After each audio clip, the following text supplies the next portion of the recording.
Hey guys, okay, so this is a continuation from the previous episode. Like I said, I was going to break it down into two parts.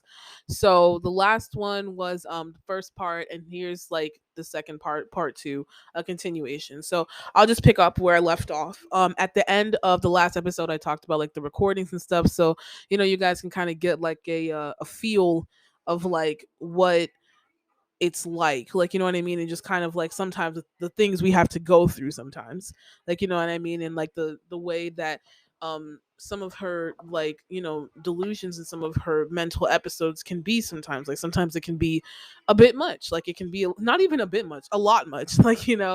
But yeah, so I'm just gonna continue on where I left off before. And so yeah, I definitely think I'm gonna go to therapy eventually, and I do plan on like showing this stuff to like my therapist just to like kind of work through it and stuff like that. And and yeah. But anyway, let's continue on with the story. So there was this one time where her outburst due to her schizophrenia really caused a big fallout between me and her. One time my mom came downstairs and outright blamed us for spraying stuff on the couch and all this other stuff. And I'm not even talking about like what I was talking about in the previous recording. This was like actually before that. Just randomly blamed us for like spraying stuff on the couch. Like this was actually unrelated to the recording. So actually, there's been more than one occasion where she blamed us with stuff like that. But yeah, so one time my mom, she just came downstairs and outright blamed us for spraying stuff on the couch and all this other stuff. Like it wasn't even a question, it was an accusation. She was like, excuse me, she was like, guys, seriously, stop spraying stuff. I'm not playing anymore. Stop it now. It's giving me bacteria and it's hurting me. Like she was yelling and everything. Like she went in.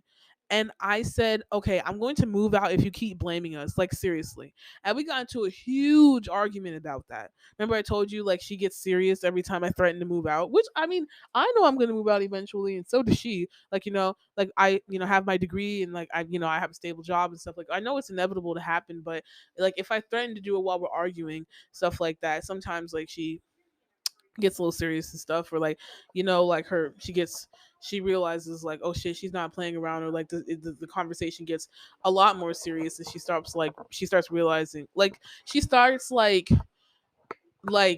getting like real serious in the arguments and stuff. But anyway, so I was like, I'm gonna move out if you keep blaming us, seriously. And we got into a huge argument about it. And me, my sister, and my mom, we like all got into a huge argument about it. It was literally me and my sister versus my mom.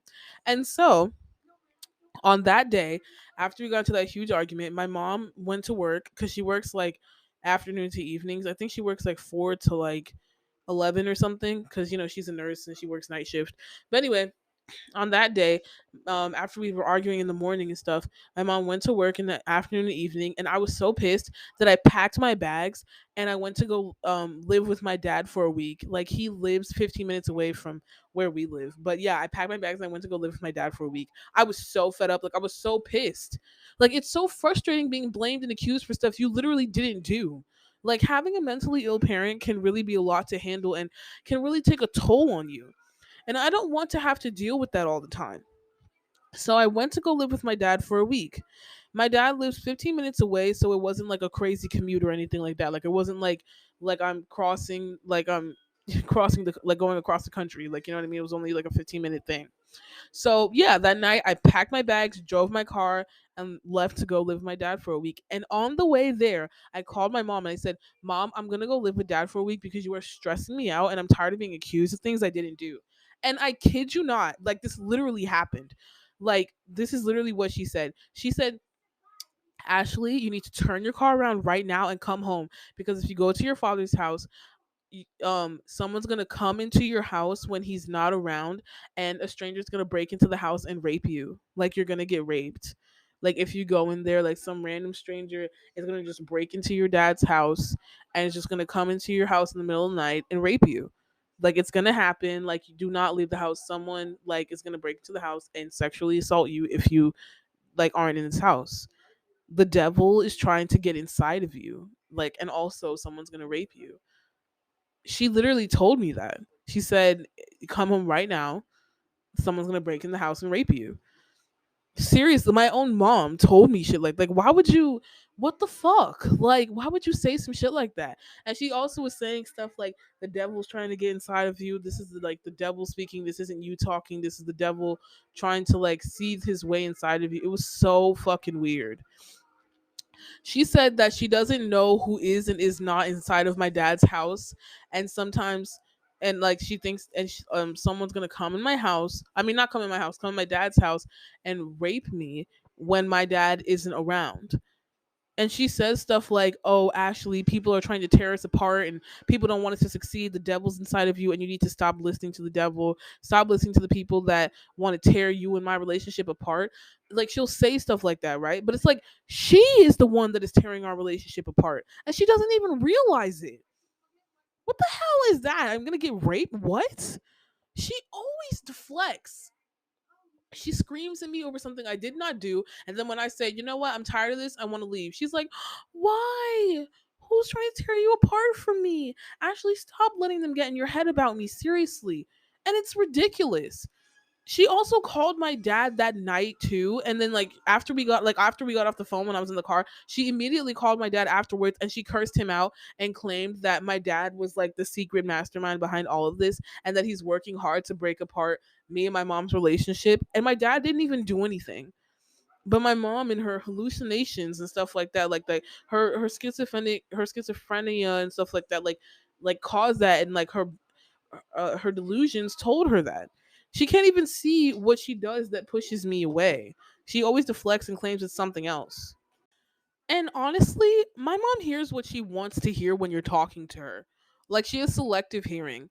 Basically, like, this is how her brain works. If she likes what she hears, she'll never forget it. If she doesn't like what she hears, she'll pretend she didn't hear it, or only hear the parts that she wanted to hear. Because when I called her and I told her that I'm, staying with my dad because I don't want to live in the house here because of all this drama, I told her I'd be staying with my dad for a week. And like, so for 7 days straight, for a week. On the second day of the 7 days that I was with my dad, on the second day of me living with my dad, my mom was like, why aren't you home yet?" And I was like, I said I was staying for a week." And she was like, "No, I thought you were staying for a day." And I was like, no, I said I was staying for a week."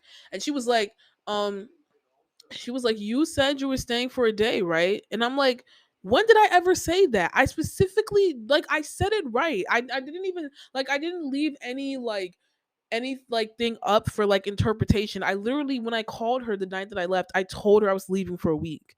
And she was like, "I thought you were staying for a day." But it's like, when did I ever say that? I literally never said I was staying for a day. I told you I was staying for a week. And I told my mom that too. I was like, "When did I ever say I was staying for a day?" I literally said I never said I was staying for a day. I told you I was staying for a week. And I said that to her. And maybe she thought I would get over it in a day and come crawling back to her. Maybe she believed that so strongly in her head or something. I don't know.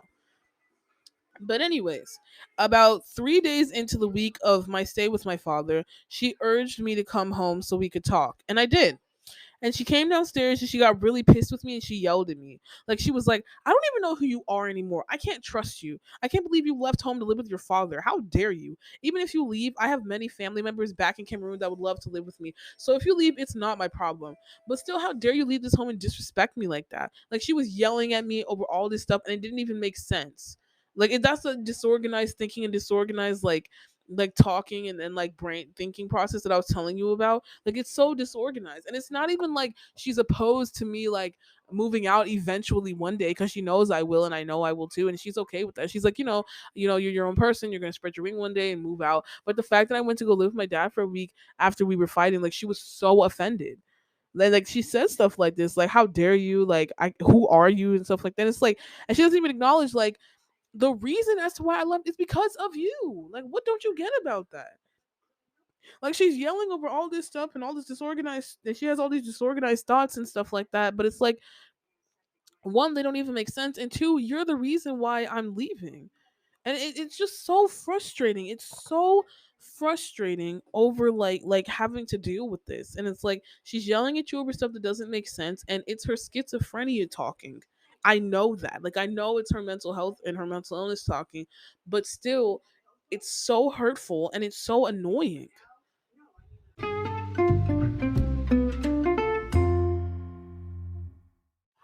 So recently I came to the realization that I need to walk away and I need to get my own place. And I'm in the process of saving up to get my own place, and I should be moved out in about a year.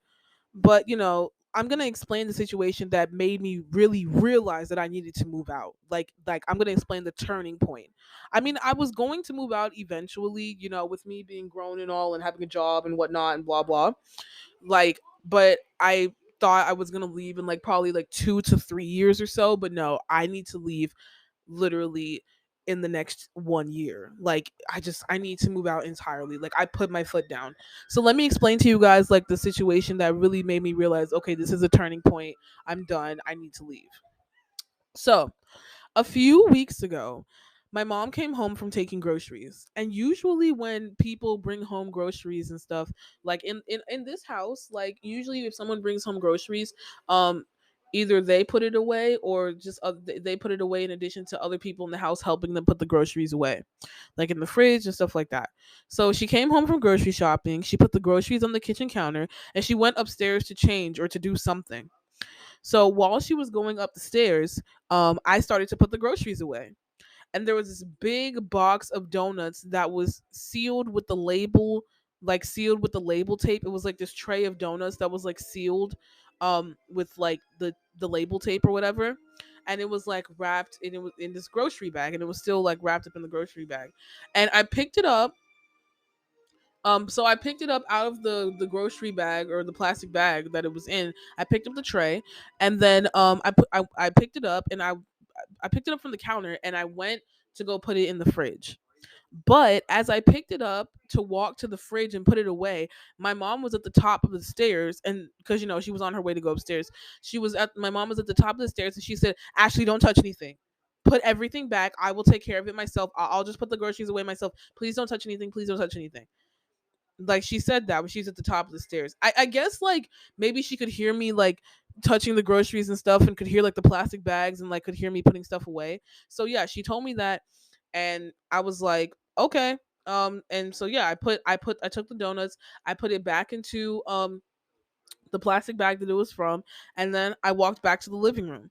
That's literally all I did. I took the tray, put it I took the tray, I took it out the plastic bag. I was on my way to put it in the fridge, and I didn't like open it or anything like that, but she heard like I guess like the rustling from the plastic bags, and then she was like, "Don't touch anything, don't put anything away." So I was like, "Okay." And then I just went back and put the tray back into the plastic bags. That's literally all I did. Remember that because it's a very integral part to the story. So anyway, like that's literally all I did. Just remember that. So anyway, she goes to her room, she changes her clothes, and she comes downstairs, and she like is putting the groceries away, and she's like, "Ashley, why did you open the donut tray? Why did you open the donut tray? I told you not to touch anything over here. Why did you open it?" And I'm like, "What?" Like I told her, "What are you talking about? I never physically opened the donut tray. I picked it up as I was about to put it away, but you yelled at me from the stairs to not touch anything, so I went and put it back down. I didn't open it. Like it was a tray of donuts. I never physically opened it. The tray, I touched the tray, but I never physically opened it. Like at all. I didn't touch like I didn't like I mean like, yeah, I touched it to like try to put it away in the fridge, but when she told me to put it to not touch anything, I put it back. I never opened the donut tray. And then so I explained all of this to her too, and she was just like, "You opened it. The seal on the donut box is altered, so you opened it." And like I put my foot down. I said, "No, I didn't. I was putting away the groceries that you brought into the house, and I was trying to put it away I was trying to put it away, but you said when you were on the stairs not to touch it, so I left it alone and I put it back down." And then she snapped. She was like, "You guys never let me have anything in the house. You guys touch everything of mine. Why do you guys have to ruin everything? It's so unfair. You opened it because the seal is broken. The proof is right here. You opened it. You opened it. Why would you do that? I told you not to open it." That's what my mom said to me. And I was like, "Mom, I swear I didn't open it. I picked them up because I was about to put it away, but you yelled from the stairs for me not to touch anything, so I put it back down. I didn't open it." And I don't and like that's literally what I swore to her. And like I told her all of this. And I don't know, maybe like the commotion from me like taking it out of the plastic bag and like putting it from the plastic bag to the and like walking to the fridge and then hearing her and then putting it back and stuff like that. Maybe all that commotion kind of like opened up that little seal or that little tape or whatever on the donut tray. Maybe it did. Maybe like kind of opened it up a bit. But I swear to God, I did not physically open it. Like I swear I didn't. Like I swear. And like I tried to explain all this to my mom, but she just snapped at me, you know? So after she like accused me and really like swore that I opened it and told me that like and told me off and all the other stuff that I just talked about, I was like, Mom, I swear I didn't open it. I picked them up because I was about to put it away, but you yelled at me from the stairs not to touch it, so I put it back down. I didn't open it. I didn't, I swear. And guess what? My mom literally took the tray of donuts sitting on the counter, picked it up, walked to the trash can, and threw the whole thing away in front of me. She opened the donut tray and literally looked at me and threw it the fuck out in the trash can while like keeping eye contact with me to like she just threw it away right in my face. And she was like, "I can't eat this anymore." And that is when I snapped. Like seriously, like I snapped. Like I was pissed. That is when I snapped. I was so pissed off at her blaming me for every little fucking thing. And the fact that when she threw that shit away in my face like that and looked at me while she threw it away and was like, "I'm throwing this away now. I can't eat this anymore." Oh my god, I fuck no. I fucking snapped and I went in on her ass.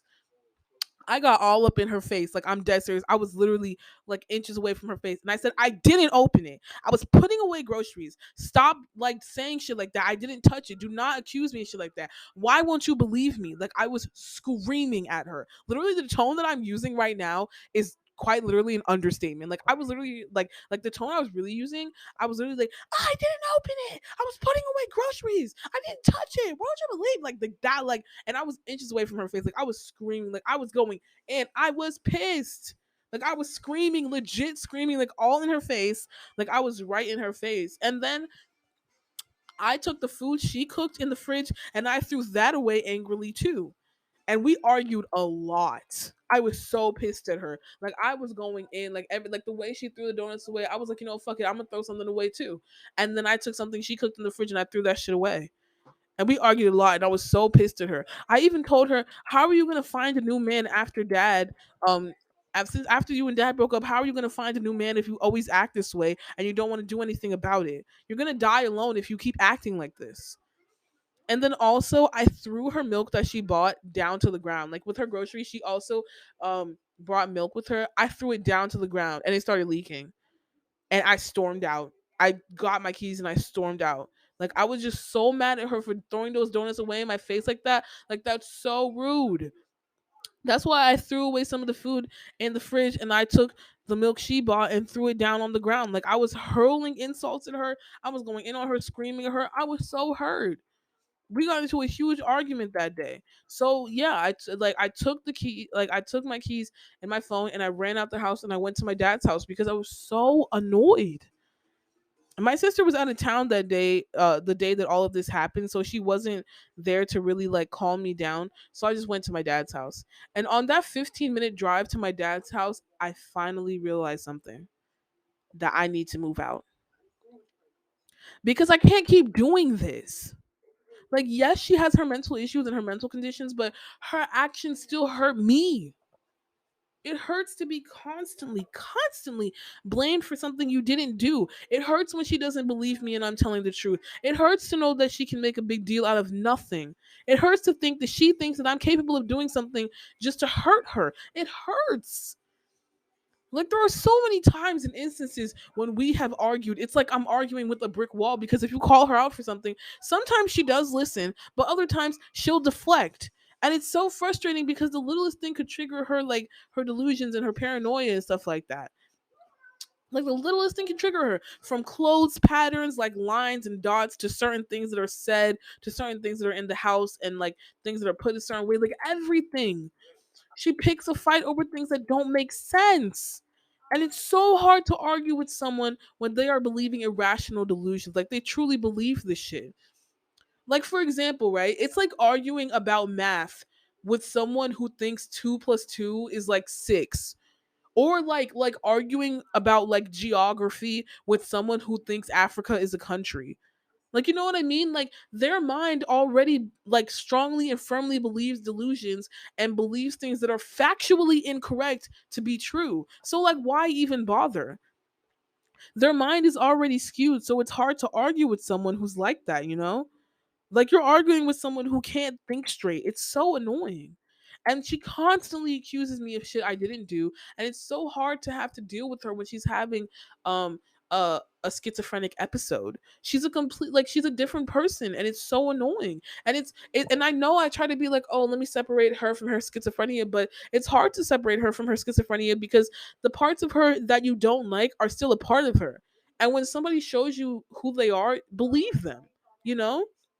Like like I used to be like because I used to like try to like give sympathy, and I still do now, but I used to give even more in the past because like you know how people say, oh, separate the person from their mental illness, and like that's true to an extent, but it's hard to do that with my mom because the mentally ill portion of her is not something that is separate. It comes in a package with her. So I can't separate it. You know what I mean? Like it's a part of the package, and like people say, when someone shows you who they are, believe them. Like, she's a great mom. She's an amazing person, but she also is someone with paranoid schizophrenia who can be very toxic sometimes because her delusions will make her believe ridiculous things. And I have to accept that. I have to accept the whole package. Like, that's a part of her, and I have to accept that. You know what I mean? Like, it's like, can you imagine going through what I've gone through with my mom? Like, you try putting groceries away and she accuses you of something she didn't do, you know? And she throws shit away in your face. And then she blames you for all of the sensation she feels she's been feeling, like she does, like how she's done that in the past and stuff like that, or she like or in the past how she accuses you of stuff you know you didn't do. Like, there have even been times where she will put a pot on a lid in an unstable fashion and walk away from the kitchen, and then the lid on the pot falls off because she didn't put the lid on properly or like securely, and then like and stuff like that. So then like the lid is kind of like halfway open on the pot as she's cooking, and then she'll come back and she'll be like, Ashley, did you open my pot? Why did you open my pot? I was cooking. Did you do something to it? I didn't even fucking do anything. Or there have even been times when like my sister has opened the microwave, which is above the stove, and if my mom is warming up water on the kettle on the stove, then my mother will like throw it away just like she did with the donuts. Just because my sister opened the microwave above the stove, like she just like correlates two things that don't even make sense, and like she'll just do something like she'll just correlate two things that don't even make sense. Like, that's the type of stuff that she does, and it's so annoying. You know what I mean? Like, it's so hard to have to deal with this. And when my sister like reached for something above the microwave, my mom will take the kettle and literally throw take the kettle and throw the water she was boiling away. Like, she just correlates my sister getting something from the microwave to somehow that's gonna hurt her somehow. This shit is hard. It's not easy having to live with someone like this. Like, do you know what it is to be blamed for everything and like to be accused of shit that doesn't even make sense? And to have someone throw shit away in your face and say that it's your fault that she's throwing it away because it's you did like she thinks that something could have happened to it. Throwing shit away in your face like that is the rudest thing to me. Like, the accusations are rude, but that's also extremely rude to me, to throw something away in your face. Like, that's so rude. Like, it insinuates that like I did something to her that's like to her food, and like I made it dirty, and like it needs cleansing or something. Like it's just so rude. Like we've done something, and like it's just like we've done something to her food or her water, her donuts, or her this or her that, and like she just throws the shit away right in front of, like, it's just so rude, you know. But anyway, back to the story. I went home later that day and I said, okay, I'm sorry I threw a tantrum, but you were rude to me and you accused me of something I didn't do. But you feel how you feel about it, and I feel how I feel about it, and we are never gonna like see eye to eye. So let's just leave it at that. And I'm gonna move out soon. Like, I told her like that. I told her just like that. Because we have been through this so many times before. She yells at me due to her mental illness. I get defensive because I know I did something wrong. I start yelling at her because she yelled at me. And then afterwards, she'll say, Ashley, that was so uncalled for. I wasn't blaming you. I was just asking a question. But why do you even need to ask that? Like, and the way, like, and the way she says it makes it seem like she was blaming me. Like, this is not normal. Who wants to be in an environment like this? So I told her I was going to move out. And when she responded, she was like, I don't even want to talk. Like, and when I told her that, right? She told me, she was like, I don't even want to talk about the donut thing anymore. I just want to talk about how you screamed at me and you came in my face. I don't care about the donut thing. I care about how you reacted. So let's not even talk about the donut thing because you screamed at me and you were all up in my face and that was really rude and that was kind of threatening. Your nose even touched my nose. That was so rude. Ashley, you need to work on your anger. You see what I mean when I say she deflects? You see what I mean? She goes on about my reaction, but refuses to acknowledge what caused my reaction. She was saying, I don't even want to talk about the donut thing or the accusation about like the opening of the donuts. But that is literally what caused the entire drama. You accused me of something I didn't do and I snapped because I didn't do it. Like, what do you mean you don't want to talk about it? That is the cause of all this drama. How do you not want to talk about that? She even said, right? She even said, all I did was ask if you opened my donuts, and all you had to say was, I picked it up, and when you told me from the stairs to put it down, then I put it down. And in all that commotion from me taking it out the bag and walking towards the fridge, but then putting it back because you told me to put it back, within all of that back and forth movement, the seal became a little loose. That's all you had to say, Ashley. You didn't need to scream or get in my face. Excuse what? That's what she told me, and I'm just like, what? Because okay, first of all, I did try to explain that, and you didn't want to listen to me.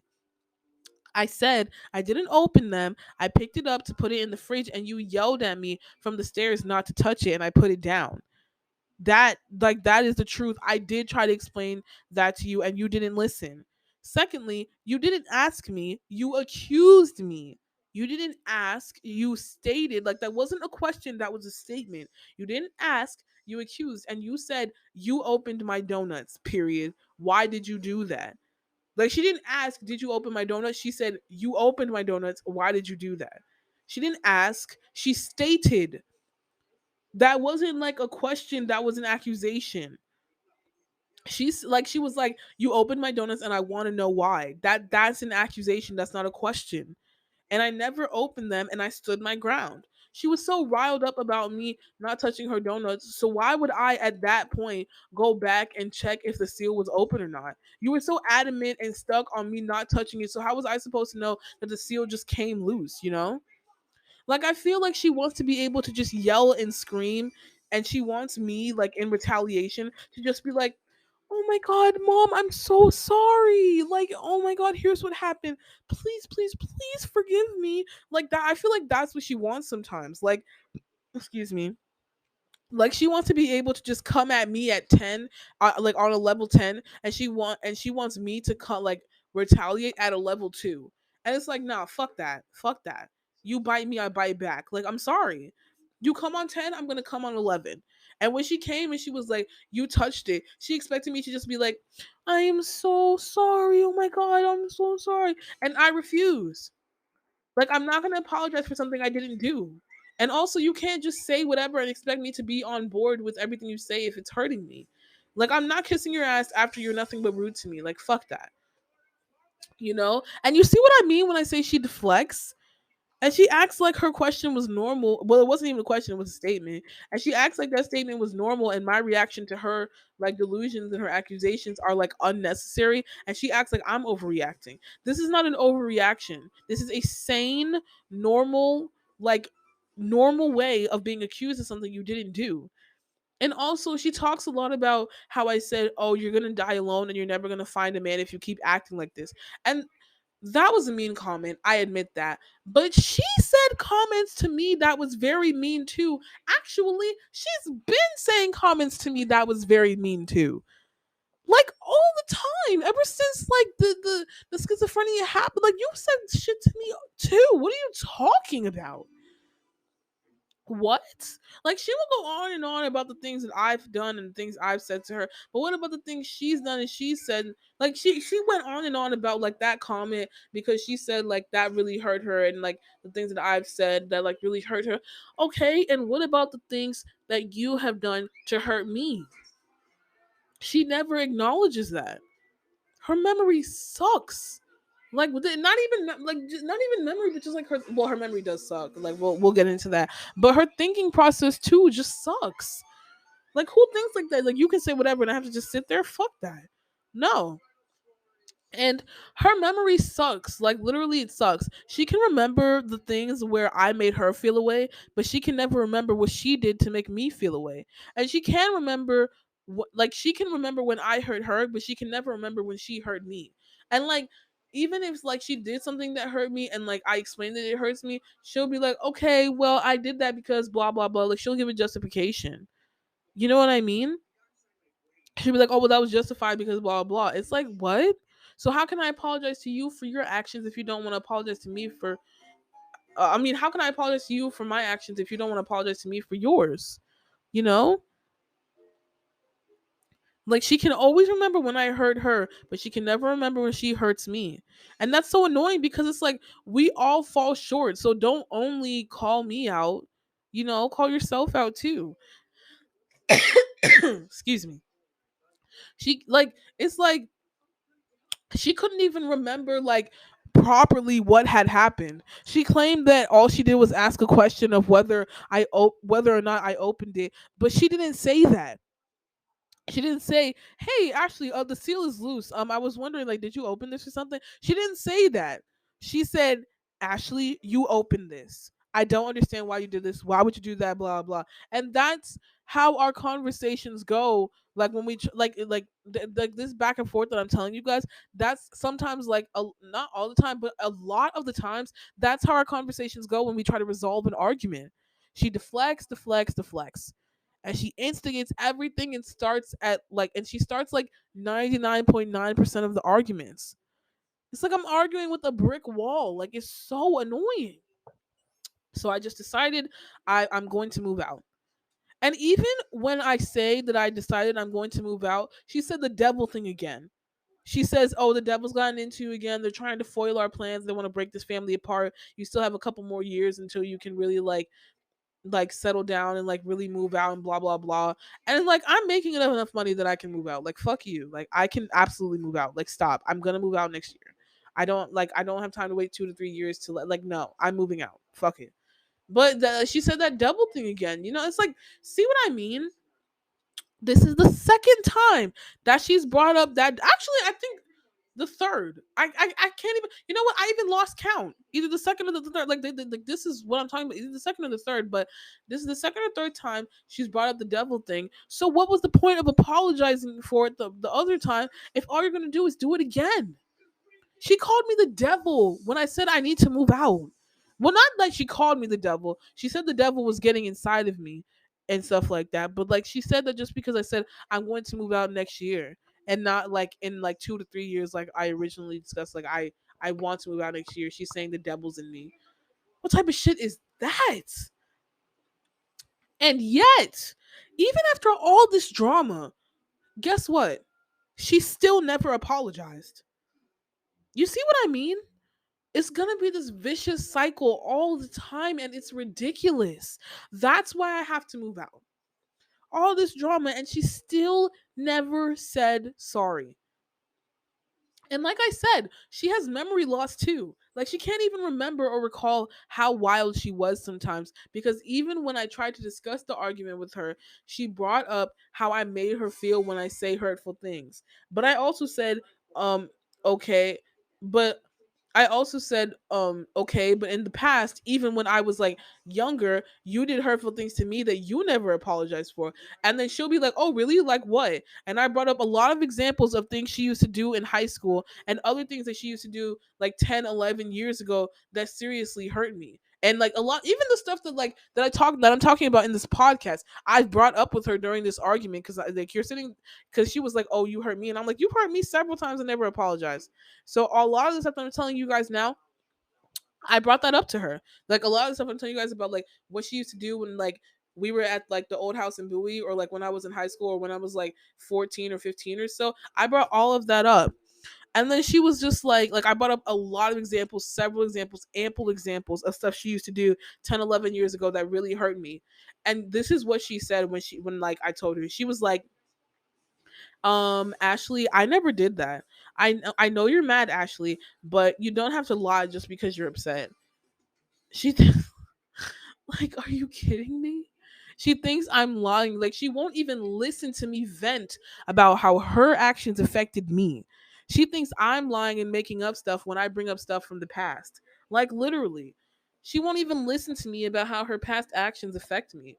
Or she might say something like, oh, well, if I did that, then I probably had a genuine reason. And I can't remember doing that. But if I did, it was probably like for a good reason. There she goes deflecting again. Like, it's so annoying. And like she doesn't always do this. Sometimes she does listen and change her behavior accordingly. But other times she just deflects and she doesn't listen. It's so annoying. And even in the middle of us trying to reconcile, she was like, okay, but was it open or not? It was open, right? Exactly. So like it was open. So obviously, the fact that you would even say that, I am communicating to you. I did not open these goddamn donut uh this goddamn donut tray. I didn't fucking open it. God damn. The seal probably got loose when with all the commotion of the movement, but I didn't open it. And she's still like, okay, well, the seal was still loose. So therefore, da, da, da. Even when we're trying to reconcile, she still says shit like that. Like, you see what I mean? She's so annoying, and reconciliation is pointless. That's why I'm like, okay, I need to move out. She's never going to change. And even like the day after, she was opening her cooking oil to pour the oil in the pot to start cooking. Like the day after this this argument, this whole big fiasco. The day after, she was opening her cooking oil to pour the oil into the pot to start cooking. And she like, okay, so you know how when you open like cooking olive oil, there's like that top that like when you open it, it has like a spinny top that you have to like press down and then spin to the right to open it. So she was opening that oil top and she realized it was a little looser than the other cooking oils, like looser than like vegetable oil or canola oil because like it's packaged differently. And then she was like, well, I was going to ask who opened this, but I guess I can't ask that anymore since it caused such a problem yesterday, considering how much of a commotion it made last time. I guess I can't ask that anymore. Like, girl, stop playing the victim. No, you cannot ask that, actually. No, you cannot ask that. You cannot just get up and accuse me of stuff under the guise of quote unquote just asking a question. So, no, you cannot just ask that. And yes, it will cause a commotion because I will defend myself. But you guys see what I mean when I say, even though I don't want to get all loud and wild with her, it works because she'll huff and puff about it, but she won't do that shit again. So even if I get loud with her and get all wild with her, the method works apparently because she doesn't do the shit again. And when I'm all soft and quiet and then all passive, then she does the shit again. But when I get loud and I show her I'm not playing around, she doesn't do the shit again. So my method works apparently, and it sucks because I don't want to get all loud and wild with her, but I guess I will defend myself if need be. And if that's what it's gonna take to get her to stop like doing shit like that, then hey, you know. But she's never gonna change, and I have to accept that honestly. Like she's never gonna change. I've just accepted that my mom will never change. Honestly, knowing her, to be honest, I don't see her going to get any more help and get medication. Honestly, I don't. Just knowing her, I really don't see it. And so for now, it's not really about like intervention per se. It's more so about like management. So all I can do is like manage around her. You know what I mean? Like she's never going to change. So all I can do is like manage like being around her. I can't intervene cuz she's not going to change. You know? Because all we do is have a good time, then argue every 6 to 8 weeks, and then 99% of the time it's her fault and it's due to her schizophrenia and her paranoid delusions. And then we reconcile and we have a good time and we have a great and awesome, loving time. And then we have a great relationship. And then we argue in 6 to 8 weeks and it happens all over again. And even when we reconcile, sometimes she doesn't even acknowledge or recognize her behavior. It's so annoying. The cycle just keeps going over and over, and I can't do it. So I just wanted to move out. I used to be like, oh, this is gonna blow over, and we'll go back to being good eventually and stuff like that. And my mom is great, and we have a great relationship despite her schizophrenia, and we have a great relationship, like probably like 70% of the time. Not even 70. I would say like maybe 85. Like we have a great relationship like 85% of the time. But the 15% of the time is a situation that I'm explaining in this podcast episode. Like that 15% is just like bad. But I realized that like I don't have to tolerate that 15%.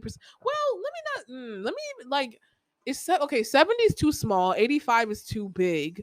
Yeah, okay, let's say 80/20. Let's say 80/20. You know what I mean? Like we have a great relationship 80% of the time, and the 20% of the time is the situation that I'm explaining in these podcast episodes. That's the 20% that's just like bad. But I realized that like I don't have to accept and tolerate the 20%, because I used to be like, oh, you know what, this will blow over, things will go back to being good, nothing is like, nobody's mad forever, blah blah blah. But how many times am I gonna have to like wait for things to blow over? How many times am I gonna have to wait for things to like get better? Why do I have to accept that things are only going to be good like 70 or 80, not 70, sorry, 80% of the time? Like, how come things can't be good 100% of the time? Why do I have to wait for things to be good? Why do I have to accept that things will be bad sometimes? I don't have to accept or tolerate this all the time. I don't have to accept that 20% if I don't want to. And when the 20% is just too much to handle and the 20% becomes significant enough to seriously bother you, sometimes that 20% can feel like 50%, because it's just that serious and that dire, and because like it can bother you that much to the point where it feels like 50%. And if it's that serious enough to bother you and just be like a toxic addition to your life, you just have to walk away. It's like, honestly, I just feel like, why should I live with her? And we can talk it out sometimes, and we do. But sometimes when we tell her stuff, she listens and stuff like that. But other times the bad behavior just repeats itself. And it's like, if it's gonna happen over again in a couple of weeks, why should I even bother? Like, I get that she has a mental condition, but her mental condition has caused actions that have hurt me and my sister. And she has to accept that. She has hurt my feelings a lot, and she has to accept that. And I feel like my mom always gets her way. Like, you know what I mean? Like, she's never had to be in a situation where she had to like accommodate others, but my sister and I have been in situations where we have to like accommodate her. Like, my mom doesn't even know this, but we do things to make sure we don't trigger her schizophrenia. We go out of our way to make sure we don't do anything to like offset her mental episodes. Like in the past, in the house in Bowie, I had to make sure that I didn't bring my phone in the kitchen, and I had to make sure I left my phone in the living room. I had to be weary of where I pointed my phone. I had to buy different water brands for her if I go to the store. I had to do different things to make sure that her schizophrenia doesn't get triggered. But when's the last time she accommodated us to make sure our feelings aren't hurt? When's the last time she took initiative to make sure that her schizophrenia doesn't flare up and hurt our feelings? But we have to take initiative to make sure she doesn't get triggered, or like to make sure that like her mental issues don't flare up. Like, that's so annoying. And I'm not saying she's never accommodating, because like sometimes she will accommodate us. Like, for example, my sister is mildly allergic to peanuts, and my mom will cook something that has and my mom, if she wants to eat something that has peanuts in it, or do a recipe that has peanuts in it, my mom will cook something that has peanuts in it only when my sister is out of the house, out of consideration for my sister. Or like she'll cook it and crack open a window so my sister's allergies don't flare up. And even if she does cook it if my sister's in the house, she'll only do it when my sister's like pretty much gonna be in her room all day. Like, my mom is accommodating sometimes, and sometimes if you tell her like, hey mom, this is irritating to me, she'll change it. Like, I'll give credit when credit is due. She does accommodate sometimes, but sometimes she's not accommodating, and it's so annoying. And it's crazy to me that like speaking to people the way that she speaks to people is like normal. But I have to remember, due to her schizophrenia, she really does like believe her delusions, and she believes all of the things, like she believes all of her hallucinations. So she's operating under that mindset. And I get that, but it still hurts. like badly. Like, when's the last time someone spoke to her like that or accused her of something she didn't do? Never. And if someone did speak to her and accuse her of the things she didn't do, she would be pissed, rightfully so. Because, that's wrong thing to do to somebody. So it's like, why do it to other people? But it's annoying because, like, she has a mental illness, so she can't tell, like, what's real and what's fake. Like, the lines between reality and hallucinations are blurred. And the way she acts out because of these hallucinations are just so annoying. Like, I just can't. And that's why I have to move out. I'm sorry, but I'm not sorry. That's how I feel. That was the turning point. I have to move out. And I realized she's not going to change. I always have to walk on eggshells around her. And when I told her I was going to move out again, she said the devil thing again, like, like I was telling you about, even though, like, I told her not to say that the first time, but what she do, she repeats it. You know what I mean? Like, I told her not to say that during our reconciling moments, but like when I told her I was gonna move out after we was trying to reconcile from the donut situation, she said it again. So it's like, what's the point? Like, she even during the reconciliation like thing because of the donut thing, she said, "Oh, people are trying to break us apart and take us away from each other. People are trying to feed you nonsense that makes you feel a way about me." Like, no, you and your actions make me feel a way about you. That's why I'm leaving next year. Like, I love her and I get that she has a mental issue, but sometimes it's a lot for me to handle personally. Like, I want no more of this. No more.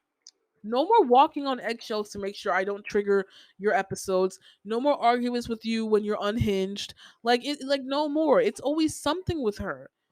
Before I had to not point my phone near her or bring my phone in the kitchen. Before I had to not put my hands in my pockets. I had to be careful of how and where I put stuff. I was even scared of putting her laundry basket away one time because I didn't want her to be like, "Oh, you touched it." You know what I mean? Like, no more like accommodations, No more buying a specific type of water. No more having to be careful in the kitchen when she's home. No more having to rush to cook because she's going to check the tomatoes and she doesn't know how she doesn't like how the skin on the tomatoes look on the outside or the inside, and she's going to come in and be annoying and critique while I'm cooking and stuff like that. No more of that.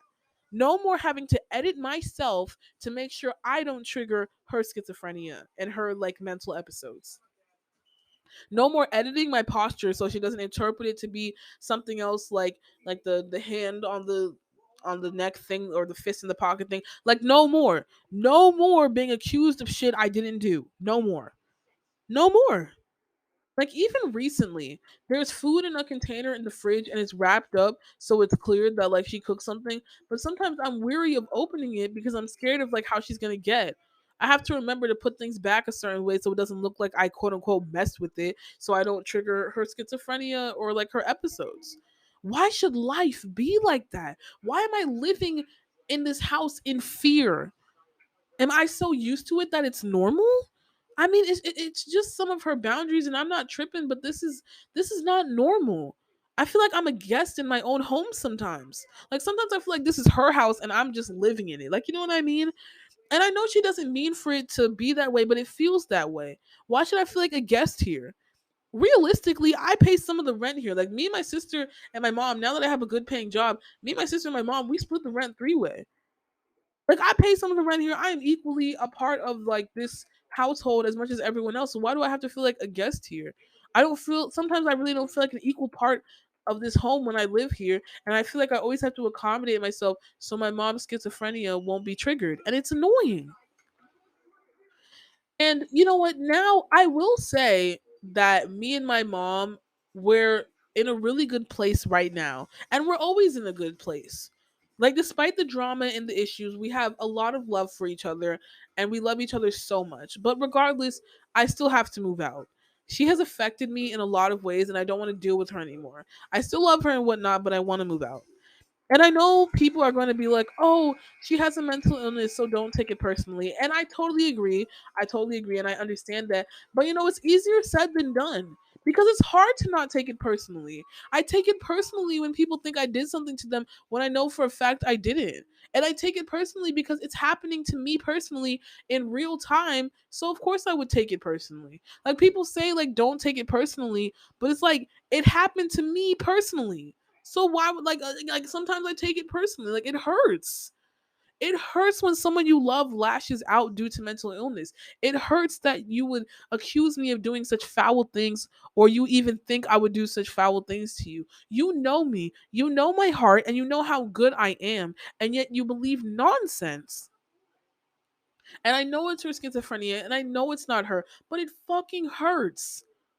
Like, you try having to deal with that, you try being accused of everything under the sun. You try having her throw something away in your face, or throwing water or food away, saying you touched it, you did something around it, you opened the cabinet above it, you opened the microwave above it, oh my god, you touched it, why would you do that? That's just like, it's so fucking rude. Throwing shit away in front of you. You try seeing her threaten to call the police when she's having a mental illness episode. One time when it was really, really bad, she threatened to call the police. She never did that again, but it was really bad. But anyway, back to what I was saying. Like, you try seeing her threaten to not eat what you cook if you don't do it as like how she says. You try seeing her rent chicken that like your sister took the time out of her day to cook. You try being accused of shit you didn't do. You know? Like, this is too much. And she's never going to get medicated. She's never going to change, like, ever. And I have to accept that, and I've come to terms with that. Like, living with her for as long as I did, I know she will never admit and come to terms with the fact that she has schizophrenia, or the fact that she won't take medication. So right now, it's really not about changing it or intervening it, or an intervention at all. It's more about maintenance. And I actually am going to start going to therapy for it. Like I said, like, my job pays for therapy through health insurance, so that's always good.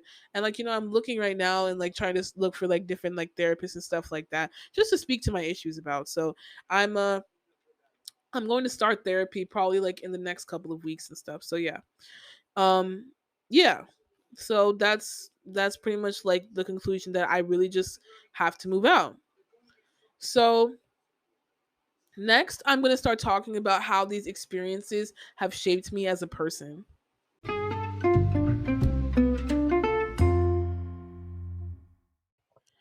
My mom and the experiences that like I have been through with her have really like shaped me in a certain way, such that I know what I will and will not tolerate in relationships. And not only like romantic relationships, but in friendships as well. Like, all relationships, like friendships, romantic relationships, platonic relationships, like relationships with any person, period. Like, I know what I will and I will not allow. And I'm not editing myself for anyone else. I don't edit myself for anyone. And that's not to say that I'm not accommodating. If someone's like, hey, Ashley, can you like not do this? Or can you please do this more because it affects me in this way and blah, blah, then I will definitely do so. I mean, within reason, of course, but I mean, yeah, but it's like, I have spent my whole life editing myself so my mom's schizophrenia doesn't flare up and she doesn't have a mental episode. So I don't want to do that anymore. Like, I want to be able to just genuinely and authentically be me without having to edit myself for anyone. Like, people say stuff like, "Oh, in marriage you have to compromise and you have to come to agreements." And sometimes people will say the same for like friendships and like other stuff in general. And I get that sometimes, depending on like the circumstance, but honestly, after everything I've been through, fuck that whole compromise shit. I've compromised all my life. I'm not editing myself for any fucking body. I'm not editing myself for anyone. I will not do that anymore. I'm not going to edit myself at all. I'm me. Period. And to be honest, if we conflict that much, or we have that many disagreements, then we probably shouldn't be dating, or we probably shouldn't be married, or we probably shouldn't be friends in the first place. It's that simple.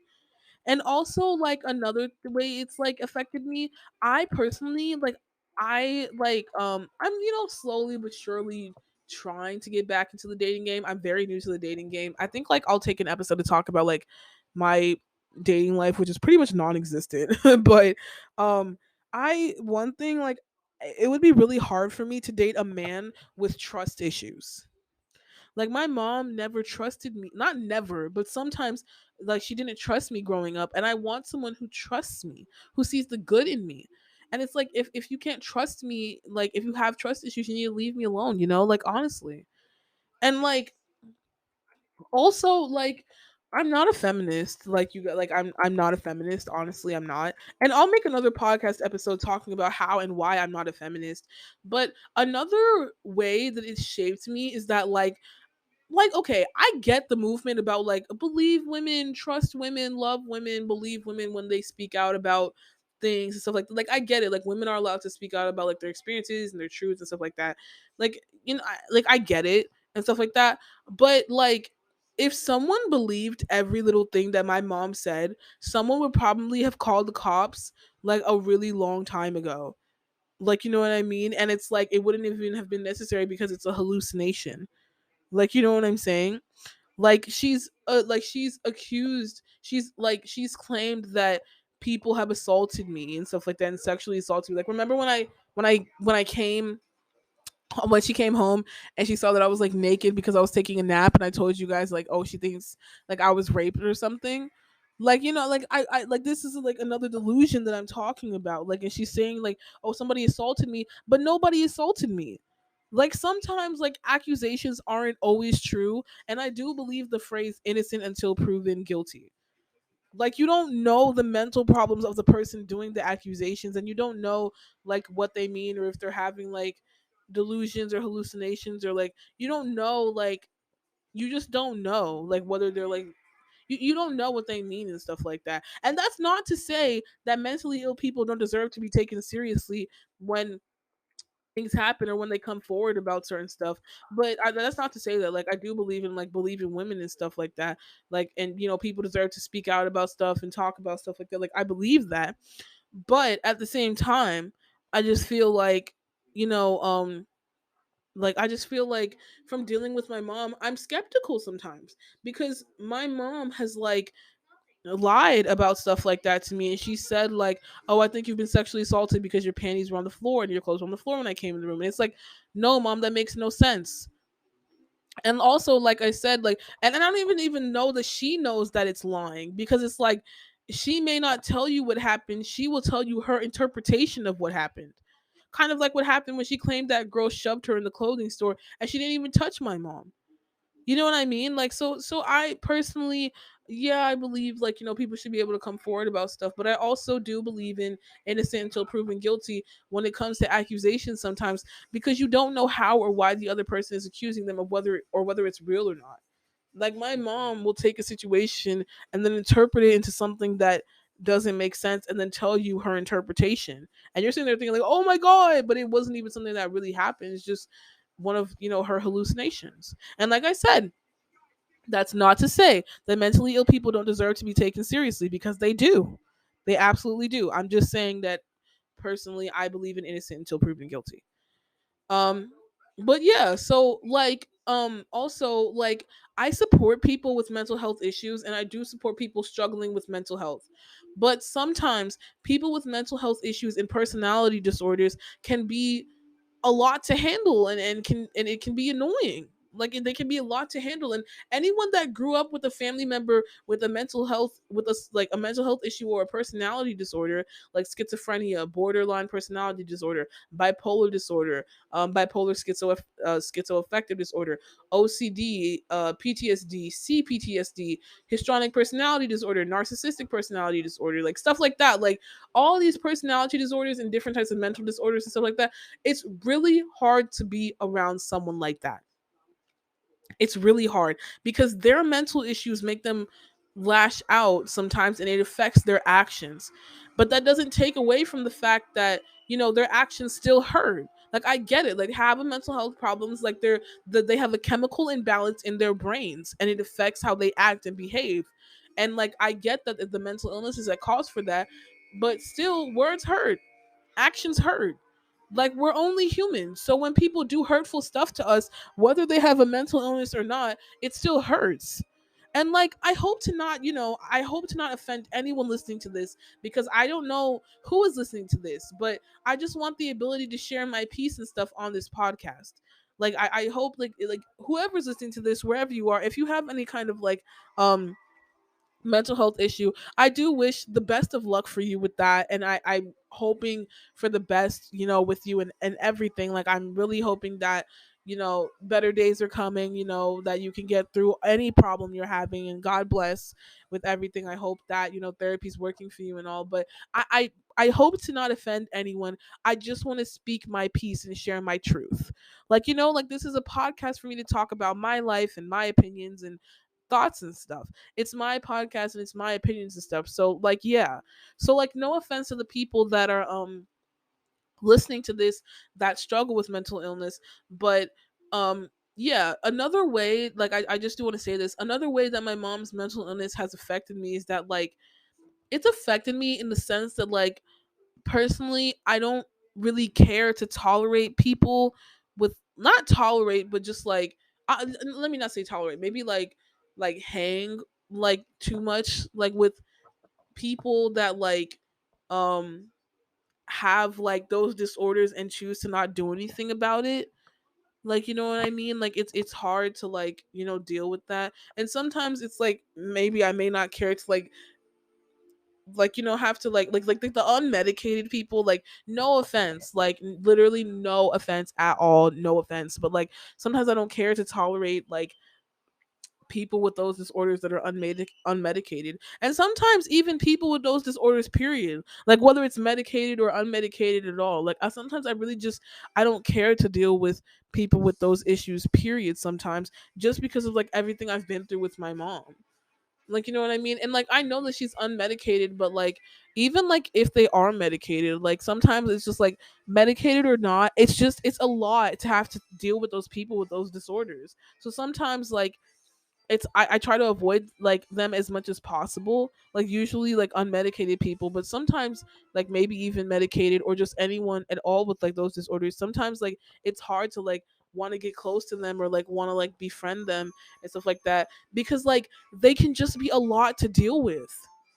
And anyone that has dealt with them knows what I'm talking about, and I'm sure there are lots of people that are out there that will love them and be their friend and want to fuck with them, because like just because I personally like don't really want to hang with them because of my experiences and stuff like that, that doesn't mean everyone will avoid them or not want to hang with them. I'm sure there are people that will like them, but like I actually, I'm not one of those people. And like also I take things personally. Like I try not to, but I do. Like I'm sorry. It's like come correct me or don't come at me at all. Like I don't want to associate with people if they have a condition that will negatively affect how they treat me. So yeah, like I don't really care to like sometimes always be around people with mental like with certain like mental issues or certain like personality disorders, because no offense, I especially don't want to hang out with the unmedicated people with those issues, but sometimes medicated too, or just anyone with those like personality disorders or those types of mental issues, because I don't want like, I don't want to associate with people if you have a condition that will negatively affect how you treat me. Like we wouldn't fuck with people that made us feel bad in general. So why would we fuck with the people that made us feel bad just because they have a mental condition? Like I'm sorry, like I have little to no tolerance for people who are gonna negatively affect me or negatively treat me. So whether you have a mental illness or not, so if you're not gonna be nice or be respectful and stuff like that, or you have any kind of condition that's gonna affect how you, whether or not you treat me with respect and kindness, I don't want you around me. Like I have little to no tolerance. Like I'm sorry, I've been through enough with my mother and I don't want to go through that again. And I will never discriminate against people with mental illness like at all. Like I will never discriminate. I am such a mental health advocate. Like I support, and like I support people so much. Like I'm such a mental health advocate, so much. And like I get it. Like there's a chemical imbalance in their brain and it's hard, and I get it. But like sometimes like mentally ill people, like their actions, sometimes it's a lot and it's too much for other people to handle, and sometimes it can especially be a lot for me to handle. So sometimes like I just don't care to be around people with those kind of mental illnesses or those kind of like disorders, because it'll affect how you treat me. You know what I mean? And like like yeah, like I've just been through so much with my mom, and like I don't want to go through that again. It's sometimes like because of their mental illness, their actions are just too much for people to handle, or like whether it be a mental illness or a personality disorder, like whatever, like it's too much for people to handle. And I still hope anybody who has a mental health problems gets the help they need, and I hope for them the best. But sometimes it's a lot for me to take in, and it's a lot for me to handle. Like it's a lot to like have to like receive all the trauma they're like giving. Like it's a lot, you know it really is a lot. And like also, I am like nobody's parent. I am nobody's parent. Like I hate babying people and taking care of people that like are not my child. Like you're not my child. Like I am nobody's parent. Like you know what I mean? And I want to have kids later in the future, but for now I am like literally I do not have any kids yet, so I should not be babying anybody. Like like even so it's like it's sometimes it's hard when like in the past when I would have to like tell my mom like, oh no, don't do this, or oh no, don't do that, like she's like a 7-year-old or something. Like it's annoying because like that I have to be behind her, like telling her shit like that. Like I'm not your parent, you're the parent here. Like what? You know what I mean? Like even when I worked as a tutor working with kids, like okay, I know this sounds bad, but like I've never like worked with kids outside of like being that tutor that one time. But like I know this sounds bad, and I usually never showed it at work because I always keep it professional with all my students. But like excuse me, kids that were like too rowdy and needed like way too much instruction, they were so annoying. Like I'm not here to be your mom, I'm just here to tutor you in math. Like I really liked the well-behaved kids that didn't really like mess around or didn't really give anyone a bad time and just sat down and did what they're supposed to do. Like the kids who like do too much and like they're just so annoying. Like you give them an inch and they take a mile. And I get it, like they're kids. I get it, like they're kids. Like but sometimes like it's just a lot. Like you know what I mean? And I even had this one kid with ADHD, and it was like hard to get him to just sit down sometimes. Like it was hard. Like it's just like, dude, just shut up and sit down and do the fucking work. Oh my god. And I get that they have a condition. I totally get it. But like sometimes it's a lot. Like it's a lot. Like there like it can just be a lot, and it can be draining, and it can be a lot to handle. Like, And like regardless of if you have a mental condition or not, you still deserve to be held accountable for your actions. Like period. I have a cousin, Eli, and he's like 6 or so, and he has some kind of autism, or he's on the spectrum or something. But like one time we were at a family gathering, and he threw a tantrum, and he threw his iPad across the room, and it almost hit my other 10-month-old cousin's face. Like my 10-month-old cousin, it literally almost hit him in the face. Literally. And he's 10 months old. Like you're 6, like you should not be throwing something like like throwing something that could hit a 10-month-old baby in the face. That's not even like that's crazy. And also he threw down like this chair in a fit of rage and stuff like that. Like that's not normal for a 6-year-old. I don't like I mean, I'm not a child psychologist. I don't have like much experience in working with like kids like that outside of like tutoring math, and when I was tutoring kids from like ages like 5 through 18 and stuff like that. I really don't, but like that's not, and like I don't have kids yet. I want to have kids in the future, but still like I definitely plan on having kids in the future, and maybe I'll understand it more then. But like, that's just not normal for a 6-year-old. Like, I don't care if you're autistic or not. A 10-month-old child does not deserve to get hit like with an iPad just because. Sorry. A 10-month-old doesn't deserve to get hit with an iPad just because my 6-year-old cousin Eli is having a temper tantrum. You know? I mean, sorry, did I say 6-month-old? I meant to say 6-year-old. I don't even know. I don't know. Maybe I'll like rewind that. I don't know. What I meant to say in my last sentence is a 10-month-old doesn't deserve to get hit with an iPad just because this Eli, who's 6 years old, is having a temper tantrum. Like, I don't care whether you're like autistic or not. You seriously could have hurt someone. That's not okay. You know.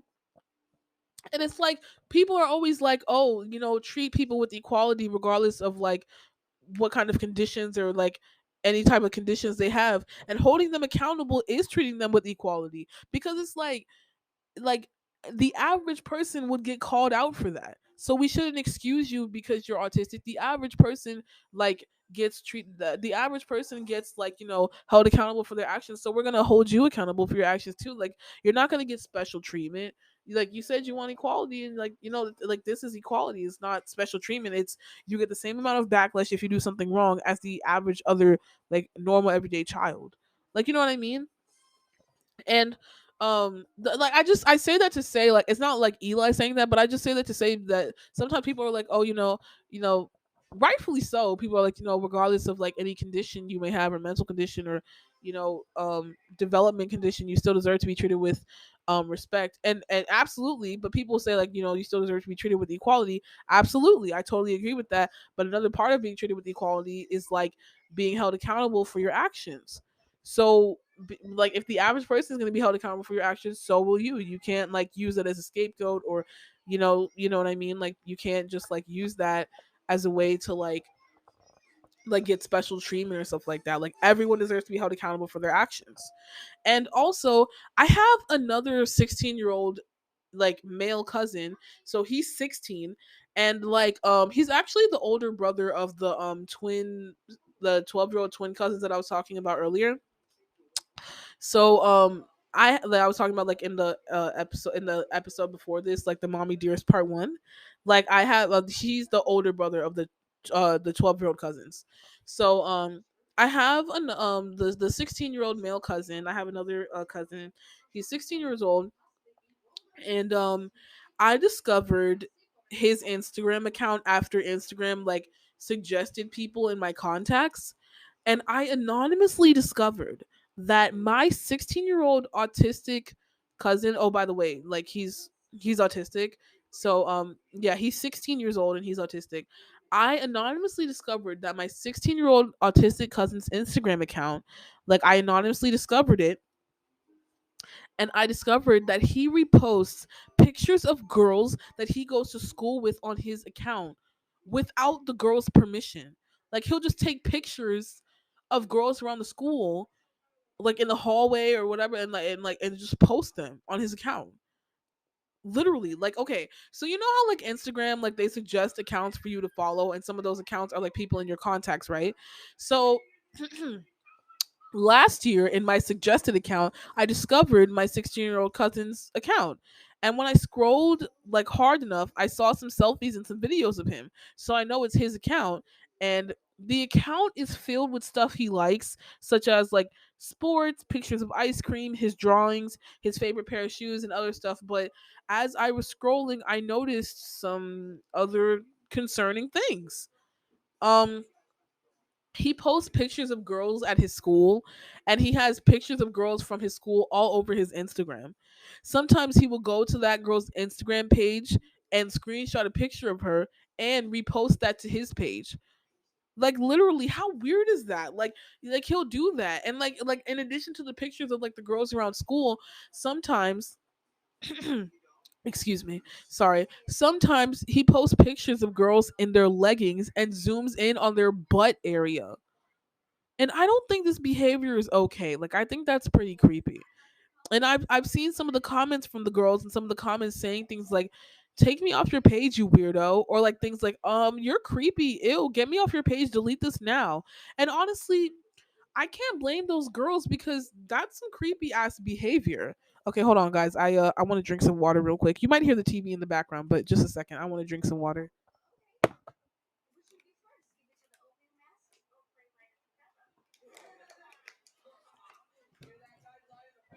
But anyway, honestly, like I said, like, I can't blame those girls, because that's some creepy behavior. Sometimes he posts pictures of like a celebrity that he has a crush on, and like, that's fine, because like, they're celebrities, and I'm sure we all had a celebrity crush when we were 16, you know? But he can't just repost pictures of people he goes to school with, especially people he doesn't know, like that. Like, that's just creepy. Like, you can't just take pictures of girls around the school and like post them to your Instagram, and then screenshot pictures of girls you follow and then post them to your Instagram. Like, that's creepy. You know? He even posted a screenshot of his DMs where he asked a girl to post a picture of her full body, and he also posted another screenshot of his DMs where he asked another girl to post a picture of her feet. He's 16. This is weird. Like, and the weirdest part, is that this is so fucking weird. Like, this is insane. Like, it's so weird.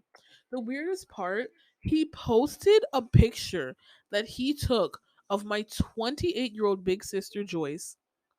And well, she'll be 29 in a couple of months. She's turning 29 this year, but she's 28 right now. Her birthday didn't pass yet, but he posted a picture that he took of my big sister Joyce, and he zoomed in on her breasts and her butt. I didn't even know, like, I didn't even know he had these pictures of my sister, which means he anonymously took pictures of my sister when we went over his house last time. That's just gross. Like, we're fucking related. Like, dude, like, like, that's your cousin. You know, like me and my sister, our mom and like my cousin, the 16-year-old cousin, his dad. So his dad and our mom are brother and sister, which means we're literally fucking cousins. Like, we are cousins. That's gross, bro. Like, like, that's disgusting. You're not supposed to think about your blood relatives in a sexual manner. Like, they're literally cousins. Y'all are cousins. Like, that is like, why would you post? That's gross. That's so gross. And I didn't even tell my sister. Like, I was just in shock. Like, that's so gross and weird. Ew, like, the ew, like, what? And like, I get that, like, he's a 15-year-old going, not 15, a 16-year-old going through like adolescence and hormones and stuff like that, and, like, the hormones are going crazy right now. But regardless of any of that, it is incredibly inappropriate for him to be doing this stuff on his Instagram. Like, I'm sure at 16 we were all curious about our body, and we all had like hormones and hormonal thoughts and stuff. But the pictures that he put on his Instagram of random female classmates without their permission, and of my big sister, which is literally his blood relative and literally is his cousin, are just completely inappropriate. Everything, like, it's just so inappropriate. And even the girls themselves have vocalized in the comments how they think the behavior is creepy, but my cousin kept doing it. I want him to be able to respect people around him, and I don't want him to be known as a weirdo or an inappropriate person. So I really hope he stops now. And like, it's gross. And I checked like the Instagram page, and he doesn't get on it as much. Like, he hasn't got on it in like almost close to like a year, and I'm thankful that he stopped. And I hope, like, I think I'll report the page later, so hopefully like Instagram can delete it for good, because that's really really weird. Like, that's so weird. And like, I don't care whether you're autistic or not. Wrong is wrong. Like, in that scenario, like, I don't care about the fact that you're being autistic or not. People still deserve to be held accountable for their behavior. Like, seriously. And like, it's like Eli, my other 6-year-old cousin that I was talking about, that threw the iPad at the 10-month-old cousin's face. Eli, he doesn't really like talk to people at all. I mean, like, he's 6, but you could be like, hey Eli, and he won't even talk. Like, he won't even pay attention to you. I mean, he's on the spectrum and stuff, but like, yeah. And like, my 16-year-old cousin, the one I just told you guys about, he's a little more responsive, but still he gives like one word answers when you talk to him. Like, he's not like completely mute, but he gives like very like short answers when you talk to him. And like, you know, he's autistic as well, so he lacks like certain social cues and stuff. Oh my god, let me get some water. Sorry, hold on.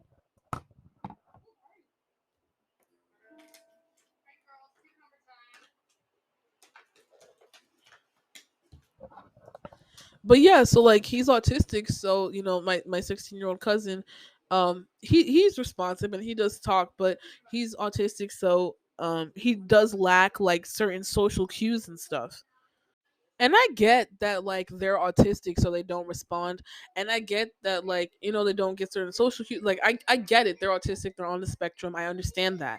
But like, okay, so I don't know if this is considered problematic or not, but like, it's just like, sometimes like them not responding, like, it's annoying, because like, I'm the type of person who requires like response and receptive conversation, and it's hard for me to like edit that about myself. Like, I have to just sit there and tolerate not being responded to and basically being ignored. Like, I'm used to receptive conversation, and like when I'm talking to like my 16-year-old cousin, he'll just sit there and you like I could literally be like, yeah, so blah blah blah blah blah blah blah blah, and he'll just be like, yeah, no, okay, like, it's like stuff like that. It's like I just have to accept like not being responded to that well in a conversation. Like that, like like sometimes it's like a lot to tolerate, and like I get it, they have that problem, but like it's annoying sometimes, and like I tolerate it, I totally get it because they're autistic, but like still I feel like I just feel like I just have to accept you, but how come like what about people accepting me? Like I have to accept that you don't respond and like in conversations, but you can't accept that I require constant response and like continuous communication in a conversation. You know what I mean? Like that's the type of person I am, is like I require I like receptive listeners and like responsive listeners and stuff like that. And like it's just kind of like sometimes it can be a little frustrating, just like feeling like I'm talking to a brick wall or something. Like, you know what I mean? Like they just sometimes like he'll just sit there and like barely say one word back, or even like my 6-year old cousin Eli, he just won't say anything at all. It's like, how do you just talk to someone who barely says anything back to you? Like it's a lot for me. And like yeah, so like mental illness and brain disorders and even autism and whatnot is a lot to fucking deal with. And like I feel like it's important sometimes to differentiate the person from the mental issue, because even though certain things is because of their mental issues, other things are really due to like their personality and just who they are as a person. Like there are good people in the world and there are bad people in the world, and some good people have mental issues and some bad people have mental issues, sorry. Sometimes it's not because of the mental issues, it's just because of the person. And I feel like this is a very important conversation to have, because I feel like for example, like there are lots of people who are in the world, there are lots of people in the world who are autistic and are teenage boys, and they don't take creepy videos of girls around their school and post it on their Instagram. So for my 16-year-old cousin, it's like, what's his excuse, you know? Like like even like when I used to work at Target, there was this girl who was my coworker, and sometimes she would like take over for me when my cashier shift was done. So sometimes she would come like 10 minutes earlier than me, and she would just wait for me next to the register so she could start her shift when I get off. And she would stand extremely close to me, like very very very close to me. It was so uncomfortable. Like personal space is so important to me, and I will never sacrifice that. And to make matters worse, this was during the early times of COVID, before the vaccine even came out and masks were mandatory. Like this was like when the 6 feet apart thing was extensively enforced, and like her mask like wasn't even up all the way. Like it was below her mouth. So not only was she super close to me, her mask was down. And nobody has the vaccine yet. So it's like, why is it, cuz the vaccine didn't come out yet. So it's like, why is this girl standing too like way too close to my face with her mask down in the middle of a pandemic? Like I don't deserve to be exposed to COVID just because you have autism and you don't understand certain social cues like personal space and you can't remember to keep your mask on. Like that's not fair to me. And that's annoying, you know? And I know because of autism they don't understand certain social cues and they can't help their condition and stuff like that. But yeah, you can't help your condition, but I can't help my personal space requirements and my boundaries. So it's like, figure it out. Like you can't help your condition, I can't help my boundaries. Like, you know what I mean? It's like, and I'm sure that there are other people that have autism and they keep the 6 feet distance between others and they remember to keep their mask on. So it's like, what's her excuse? You know what I mean? I remember one time when me and my sister went to an amusement park with all of our cousins, and then my 16-year-old cousin was there, right? And when we got to the park, we were all putting on sunscreen because we were all going to be in the sun all day at the amusement park. And when we passed this, like we were all passing sunscreen down and putting it on our bodies and stuff. And when we passed it to like my 16-year-old cousin, he was like, "Oh, I'm good. No thanks. No thanks. No thanks. I'm not going to do it. No thanks." Like what? Sunscreen is not optional. If you're gonna be in the sun all day, then you need sunscreen. It's like it's mandatory. Like what? How do you say no to sunscreen if you're gonna be out in the sun all day? Like what's next? Is lotion and deodorant optional now too? But oh, let me guess, it's because of your condition, right? Like no, that's annoying. Like you know, excuse me. There's other autistic people that remember their sunscreen, so it's like, what's your excuse, you know? Like you can't blame someone's mental issues or them being on the spectrum for everything. And I know for a fact that you can't blame mental issues for everything, because how come like I've never met a young autistic girl who took who took creepy pictures of their classmates and posted it online. You know what I mean? And my 16-year-old cousin, his like I said, the little 12-year-old twin girls, those are his little sisters. And those little sisters I was talking about earlier and stuff like that, they're twins. And one of the twins, guess what? One of the twins is obviously on the spectrum too. So one of his little sisters is on the spectrum too. But she didn't deny the sunscreen when we went to the amusement park. And she isn't like posting inappropriate pictures of her classmates online. And I'm sure there are lots of other young autistic girls who don't take pictures, creepy pictures of their classmates and post it online. So it's like to the my 16-year-old like male cousin, it's like, what's your excuse? Like I don't get it. Like what's your excuse? Like, and like also I'm not a feminist or anything like that, but certain things like girls know, like I'm not a feminist at all, but sometimes I feel like certain things girls know they could never do in public because they will get eaten alive. But if it's a boy, it's like, oh, like, you know what, boys will be boys, whatever. And also sometimes I think it's the other way around too. Like sometimes I think like, um oh my god, what is wrong with me today? Sometimes I think certain boys don't do certain things in public because they know they'll get scrutinized, but girls can like do it all the time and it's nothing. Like, you know what I mean?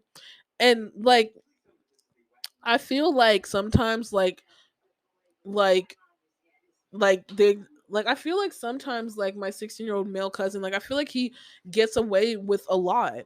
Because not gets away with, but I feel like it's not a big deal. It wouldn't be seen as a big deal if he does something with, but I don't really think that's fair because it's like one of the 13-year-old twins, who's also like his little sister, she's also autistic and she doesn't do half the shit that he does online. And she doesn't throw down chairs like my 6-year-old cousin Eli. Like she's clearly like on the spectrum too, but like it's like, do you see her acting up? No. So what's their excuse? Like that's just my opinion. I'm sorry, I don't mean to be offensive or anything, but I'm just talking from someone that's had to like really deal with this. Like I'm just kind of venting. Like I hope to not offend once again. Like I'm so supportive of people, I'm so supportive of everybody, and like people that have mental problems or people that are on the spectrum. Like I'm so supportive, but like I'm just venting about my experiences. Like it's just a lot to deal with sometimes. Like it's a lot to like be around like that sometimes. But anyway, back to my mom and how she's affected me. Anyway, walking on eggshells around my mom for like the past like decade has made me realize I am not like adjusting myself for anyone. That's like the biggest thing in how it's affected me. I am not adjusting or editing myself. Sorry, let me have some water. Like when it comes to mental illnesses, if the mental illness that someone has will affect how they treat me, then I don't want that person around me. Like people say stuff like, I can't control my disorders, okay, but I can't control my boundaries. And I won't sacrifice my boundaries just because you can't control yourself. And I can't like I can't put myself on fire to make sure you get lit up. I can't kill myself to give you life. You know what I mean? Like so like I can't just like adjust myself for anybody, whether it be friendships or relationships or anything. And like I hope I'm not being insensitive because I get that they have disorders and issues like that, and I support them in every aspect of the word. I have never like othered anyone with a mental issue, and I've never disrespected them. I've always been accommodating of them. And also to all the people in the world that make fun of people struggling with mental health or people struggling with a mental health issues, like you guys can suck a fat one, like for real. Like fuck you guys. Like I will never make fun of anyone going through it. Like it's never funny, it's not okay. Like like I'll never discriminate against them or make fun of them at all. But like I'm sorry, like just from living with like someone like my mom and having to deal with like people like my cousins and stuff like that, sometimes it's a lot to handle, and I'm tired of somehow feeling like I'm the bad guy for like voicing or like my like for like venting about something that like is a lot to handle. Like, you know what I mean? Like, this is coming from someone that has had to live with them. It's a lot. And I know they have their issues and they're fighting like and like my mom is fighting demons and stuff like that. But like, it's just a lot. And it's like, what if they met someone that was just as bad as them? You like they would be annoyed. I bet if my mom met someone that did to her what my mom does to others or to us, my mom would be so pissed.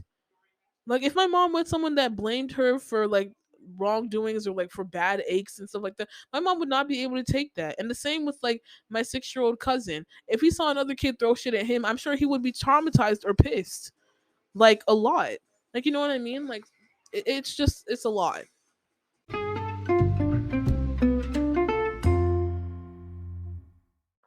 And I can really sympathize with people that have to deal with people with mental issues and stuff because it's a lot. Like it's a lot to handle. Like I can really sympathize with people that I'm so sorry. I'm sorry. I can really sympathize with people that are the loved ones of like people with mental issues because I know it can be a lot to handle, you know? And I like I said, I don't really pay much attention to like pop culture and stuff and celebrity beef and drama and stuff like that.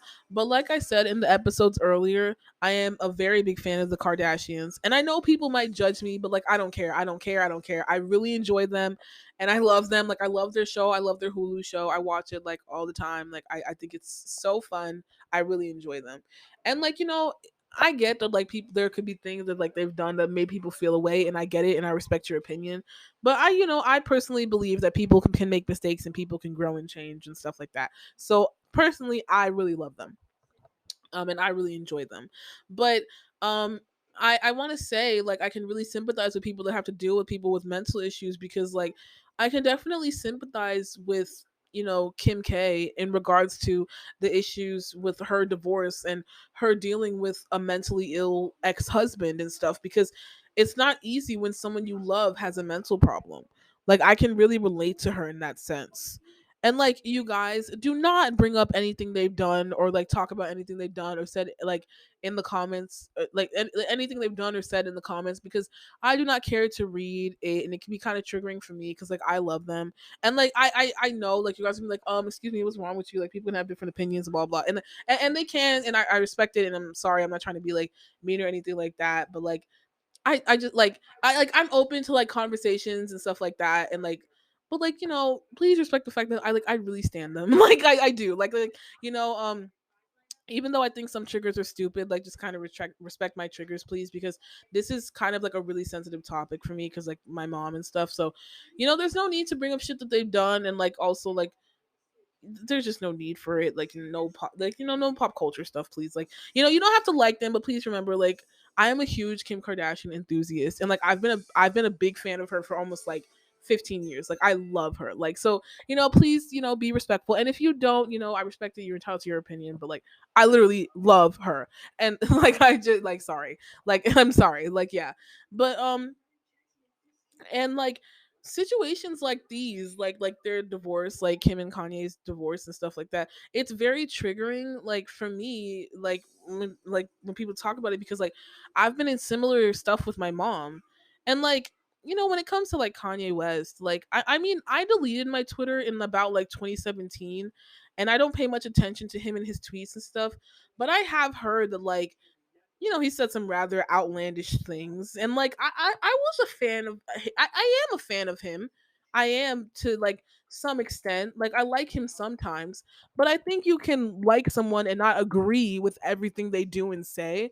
Like like in my Tumblr days, I would repost him a lot. Like aesthetically, like I thought a lot of his stuff was like really cool and stuff like that. And you know, in their marriages, like better days, I did post a lot of like Kim Ye content. Like I thought they were like such a cute couple and stuff like that. Like I really like, you know, thought like they were totally cute. But you know, like sometimes people aren't right for each other, and like that's okay. You know, it's okay to like move on if you're not right for the you know the person and date other people, and that goes for the both of them. You know, like that's okay. But anyway, I am so sorry. Oh my god. Um, so when it comes to Kanye West, like I deleted my Twitter in like 2017 and I don't pay much attention to him and like his tweets and stuff cuz like I'm not really on Twitter like that. But I have heard that like he has said some rather outlandish things and like, you know, and I am a fan of him to an extent. You know, I am a fan to an extent. Like I do like him sometimes, but I think that you can like someone and not agree with everything they do and say. Like sometimes like I feel like he's done like some very wild things, and like I would see them on Reddit and stuff. Like I cuz I don't have a Twitter so I can't see like his tweets and stuff, but I have seen some of the stuff he says on Reddit, and I haven't seen like almost like every single thing he's done and said. Like I don't really pay attention to it, but I have seen like a couple things here and there. And I don't agree with some of those things. And also in the early stages of their divorce, he did kind of say some hurtful things to Kim, and that's just not okay. Like there's no need to put your marital issues and co-parenting issues on blast via social media and stuff like that. And like I get like like if you're hurting, like I get it, because breakups are hard, and like your people are hurting like when you go through a breakup, and like if you're hurting, like sometimes you may express yourself in a certain way, and but sometimes you still need to practice self-control and understand that there's no need to put your marital issues and your co-parenting issues on blast via social media. Like like that's not really necessary. And I hope he can really find peace with his mental issues and not have to do that. And like I really like Kim decides that she's gonna handle it like in a more like in just like a more calm manner. And I respect that, and I commend that. She responds like I think sometimes or once or twice and stuff, but she always tries her hardest to keep the peace and not respond and not stoop to other people's level, and that's just like her method. And I understand where she's coming from, and I respect that. And I that's where she's coming from, and I can totally understand where she's coming from. Like I totally get that. Like as a the child of a mentally ill mom, like I get like even when they lash out, it's like sometimes you just want to like not have to engage with that. And like I know like it definitely can't be easy, especially when it's in the public eye. And yeah, so I respect like how she handles it. Like I really respect it, and I commend her on being calm, and like how she chooses to handle the situation and respond, and how she always chooses to like just be really classy with her response. Like I think that's pretty dope. Like good for her. And to say, and like that's not to say if anybody else was in that situation, and that they wanted to blast and like pop off too, that would be totally justified, because wrong is wrong, and if somebody's coming at you, it makes total sense to come at them back. You know what I mean? And I'm not judging anybody else that would like handle the situation in a much like more like clapbacky way, like clapback way. Like like I totally respect if people were gonna be like, oh, somebody came at me like that, I would blast their ass. I respect that, because wrong is wrong. But I'm just saying I really commend like how she always handles things in like a classy like manner in regards to him. And I get it, like when you have a family with someone, when you have kids with someone, like it's different. And like I get it, like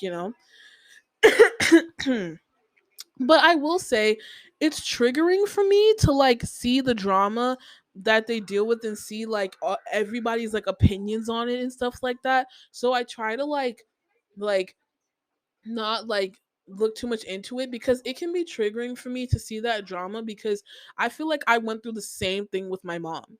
So I definitely sympathize with Kim. Like it's hard loving someone and seeing their illness take over them. Like it's not easy. And they have their problems, and it's like, yeah, their mental health makes them a certain way, but you still have boundaries, and you decide that you don't want to be with them anymore, and that's okay. And also like with Kanye, I do wish he was consistent with therapy and taking his medication, but I guess he's not. So he's like he's not, I guess. So I do think a lot of it has to deal with the fact that there's help out there for people with bipolar disorder, but sometimes I feel like he ignores it and denies the help. But at the same time, I still do kind of sympathize with the fact that he suffers from such an illness, because I know that like it's not easy to have that kind of illness and stuff like that. But I hope like eventually he no longer ignores the help and stuff like that. And I hope eventually he does you know get therapy and get medication and get psychiatry. Like I hope he does get that eventually.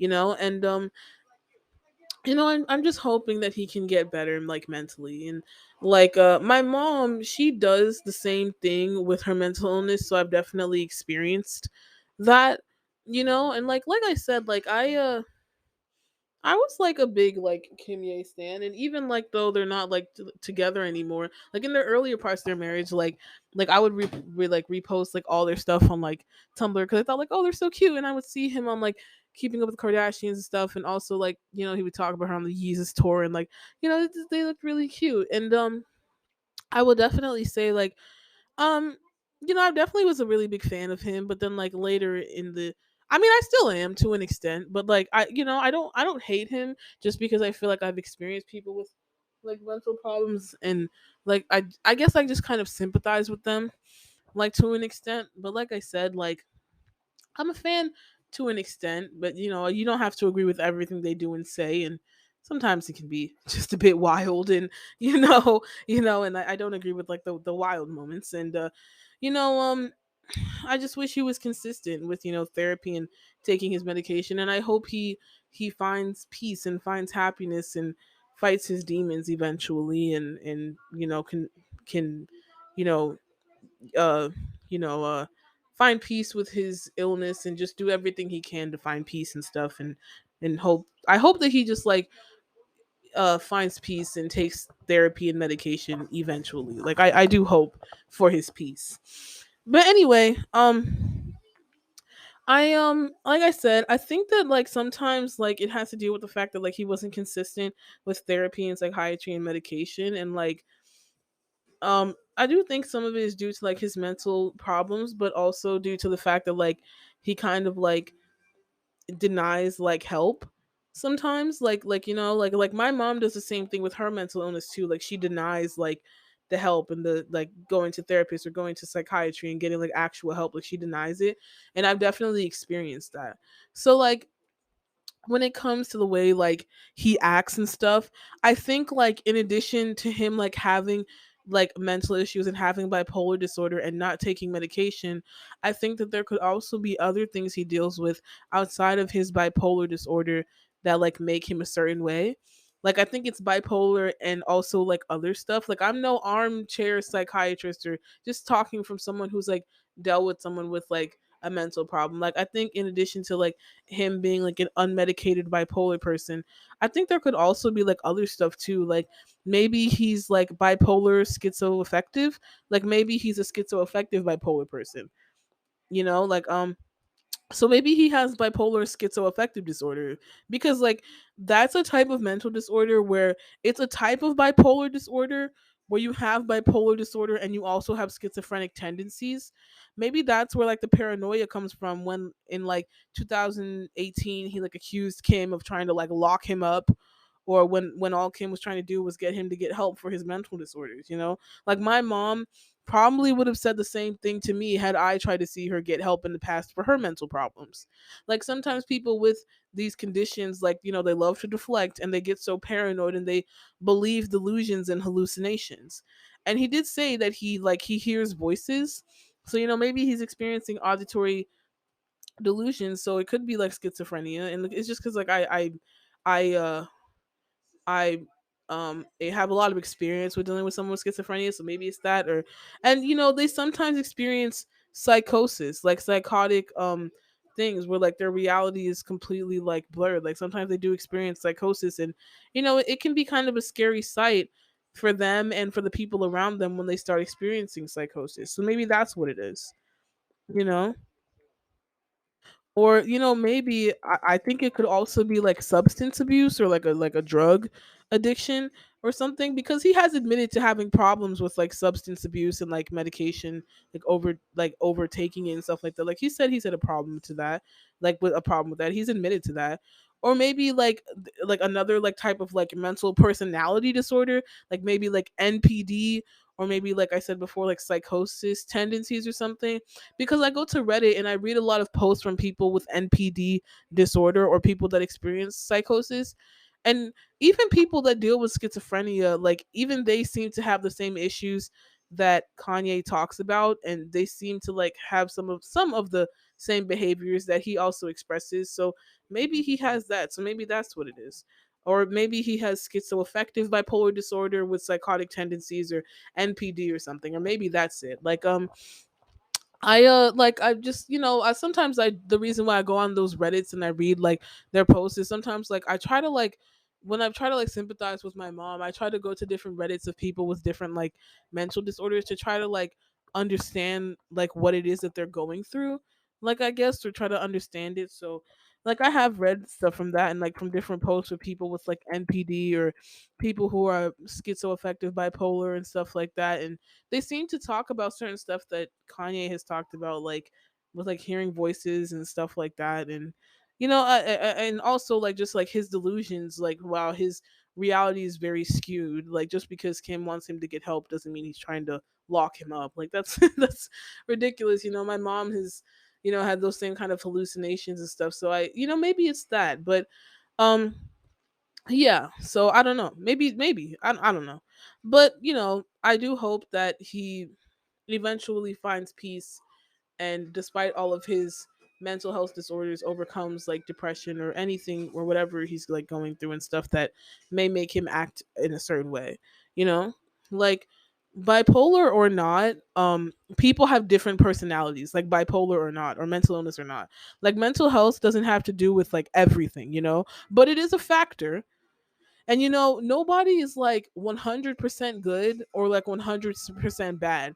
So like it depends, like life isn't always black and white. And I feel like I've been like experienced like with that nuance, and like having nuance with different people and human beings and stuff, just because of like my mom, like, and how complex our relationship can be sometimes. Like I've seen her great moments, I've seen her bad moments, I've seen it all, and like I see how nuanced it can be when like I love this person, we've shared so much core memories, but she does have a severe mental illness that makes her lash out. You know what I mean? And maybe that's what it is. I don't know. But yeah, life isn't always black and white and stuff, and like, but so yeah, I guess maybe that's why I look at these kind of situations with like a little bit of nuance, just because I have experience with having a loved one that has a mental disorder and stuff.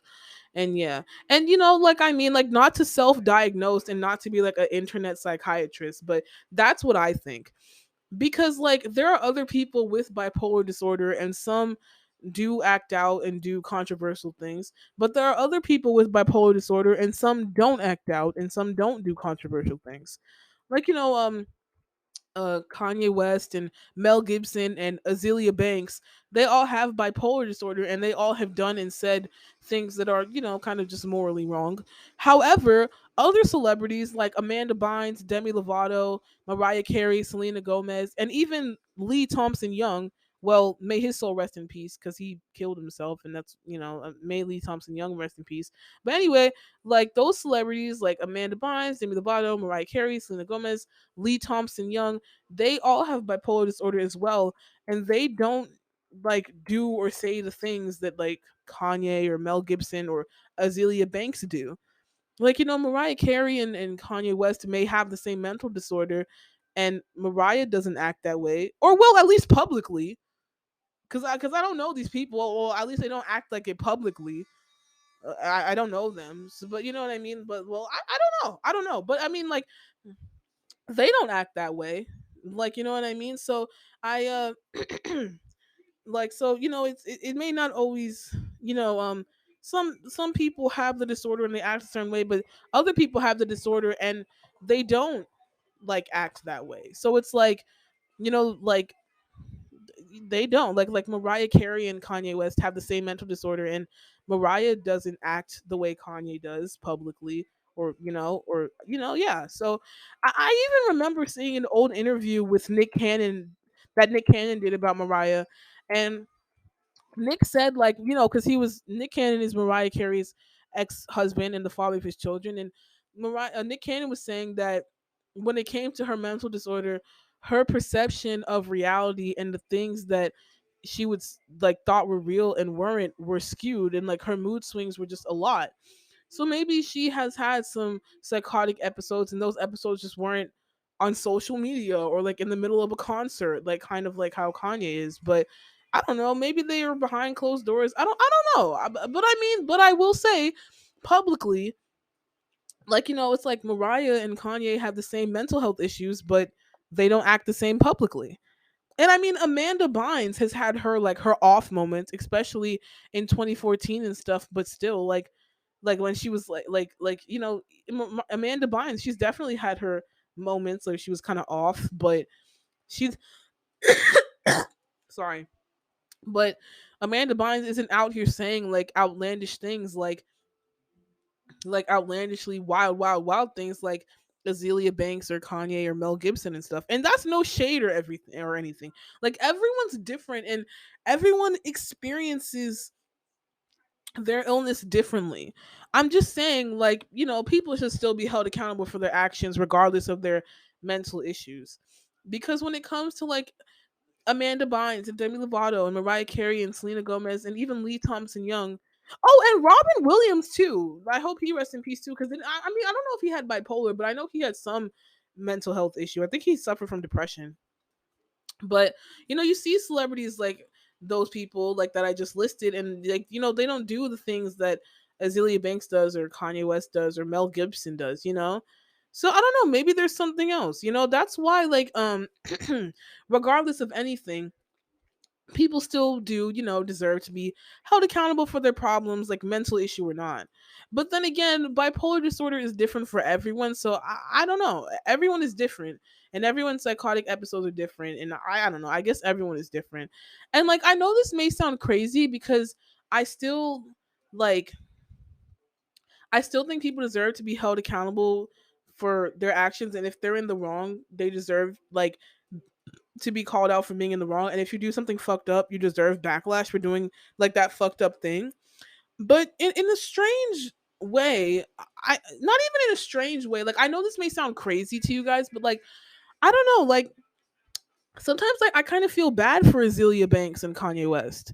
Like I know that sounds crazy because they're in the wrong for a lot of the stuff they do, and the reason why their image is the way that it is because they personally made it that way because they do wrong things and they say just very outlandish things, some of which are politically like things that people feel strongly about, and they come for like they say just very just wild things that are just like could be politically offensive or just like just offensive and just like just really like wild, and like I know this sounds crazy because they're in the wrong a lot and they do wrong things, but sometimes I feel bad for them because clearly they're suffering inside and that's why they do the things they do in the first place, but still they have still said wrong things.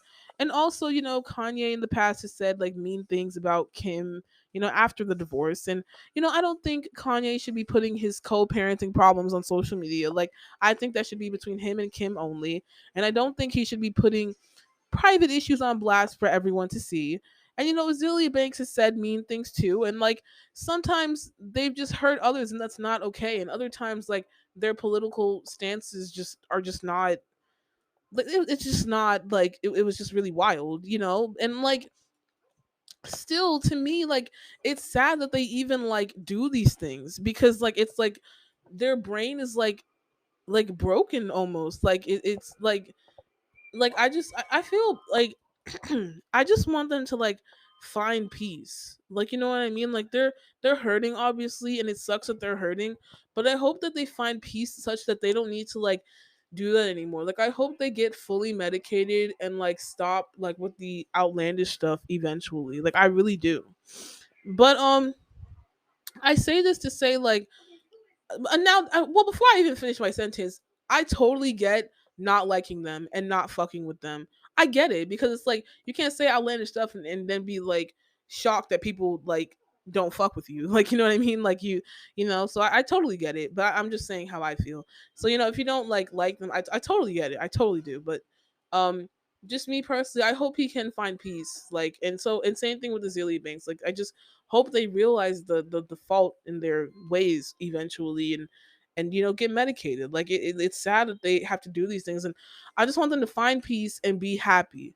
And they're hurting obviously, and it sucks that they are hurting, but I hope that they find peace such that they don't need to do that anymore. And I guess like I can definitely relate to like that because my mom has accused like just I can relate to like a lot of the things that Kim has gone through because my mom has accused my dad and his family of things that are ridiculous and don't even make sense. Like, and that's not to excuse my dad because my dad has done some shitty things in the marriage. But if I were to talk about my mom's and dad's marriage, like I've said a million times, that would be a whole different episode and that would take like a whole episode's like length worth.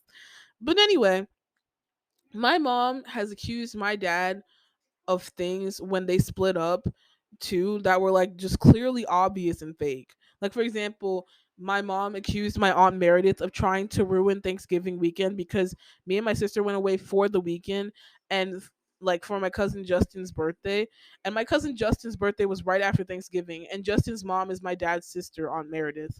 And so my aunt Meredith invited us from the Friday to the Sunday after Thanksgiving to go away for the weekend and we went. Then my mom, like in a fit of rage, told me and my sister before we left that my mom thinks Aunt Meredith purposely planned to do this so we could stop spending that much time with our mom after on Thanksgiving weekend.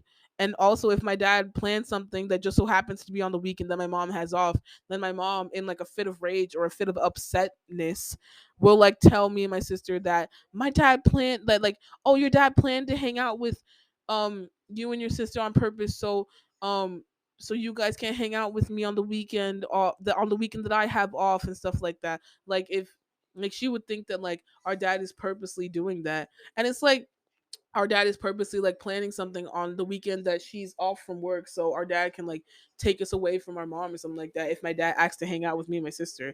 And it's like, no, it's not that at all. Like he doesn't even know your work schedule, so how would he know like when to plan like what? Like, you know, it's just like it's just like that's not possible. It's like, why are you like this is a delusion that you're experiencing and it's not real, you know? One time my mom even went as far as calling my dad on a weekend that me and my dad and my sister were scheduled to hang out, and she like yelled at him and she was like, why are you trying to take my daughters away from me? And like she was ranting and just going crazy and just dropped the phone. Then like in the next 2 to 3 hours she'll be done feeling that way and she goes back to normal. And I feel like if my mom had a social media account and she voiced all of these thoughts on Twitter and had like millions of people watching her and following her and stuff, then it would probably be a huge fiasco on Twitter, just like how some of Kanye's tweets are. Also, some people with mental issues have memory loss. Like they can't even remember or recall how wild they are. Like the media could like go crazy about something that he said 4 months ago, but just like having experience with a mentally ill person, I doubt even he himself remembers that or even like realizes the weight that like those comments hold. Or maybe he does and like just doesn't give a fuck. Like I don't like I don't, or maybe he does and doesn't care, but like sometimes it's like I doubt like just being around someone that has a mental problem, like the media could go crazy about something that a mentally ill person does, but like I doubt like even Kanye himself remembers or even realizes the weights that the comments hold. Or I don't know. Like I just like just I'm just talking about from experiences with like my mom and stuff like that. And like this not to excuse, you know, like I said, like you know, having compassion and empathy for why someone behaves the way they do and stuff like that based on their experiences and their issues with their mental problems, it never means you have to like tolerate the behavior or hold space for it. I'm just saying, like, you know, I want to make that very clear that you can have empathy for someone and, you know, not tolerate like certain behaviors and stuff like that. So I'm not like excusing it. I'm just saying, like, from someone that has that a loved one with a mental illness, I recognize those behaviors. And like the crazy thing is, when it comes to like my mom with her mental illness, she'll be done feeling that way in like the next 3 hours. Like my mom, when she's done with her rants, she'll be done feeling that way in like 3 hours or so. Like mentally ill people have so many different like phases and mood swings. And sometimes they can't even remember the shit they said when they said it. That's the case with my mom, and who knows, maybe it happens to Kanye or Azealia Banks. I don't know. But it's like once it's out there, it's out there. And like, you know, you can't, you can say sorry and like I get that, but you can't delete tweets and stuff. And if you're a celebrity, your tweets and the things you do and say do hold serious weight. And I don't think like Kanye psychologically understands how like what you say holds so much weight or are like very serious, because my mom doesn't understand that either. Like they'll say anything sometimes and it doesn't even make sense. And well, you know what? Then again, I've only seen some things, not everything. So I don't know like how bad it's gotten. I just know it's pretty bad. I haven't seen like every single problematic thing he said like ever, ever, ever. But I have seen some offensive things that he said about like his political views and his ex-wife Kim. And I'm sure he said worse, but I just haven't been around to see it. And even though, like I said, I am a fan of him to some extent, like I like his like determined and passionate personality about how he's said in the past to always chase your dreams and think for yourself. And a lot of I am a fan of him to some extent, but some of the things he does kind of just turns me off. And like it's really not okay for him to say certain stuff, like his behaviors can be really wild and kind of upsetting, and it kind of turns me off from him and makes me feel away sometimes. But I still do like certain things about him, like to an extent, of course. Like I watched the Kardashian show, and on episode 1 and on other stuff I've seen him on Keeping Up with the Kardashians in 2016. He seems like a great father and stuff like that. And when he's working and not getting himself into trouble or like beefs with other celebrities for no reason, he seems like really passionate about his work. You know, he seems like that. And so that I will say I like about him. And I guess why I can like kind of like not 100% hate or 100% like someone is because of like my mom. And I know that like despite all her craziness and her problematic moments, she does have like certain redeeming qualities.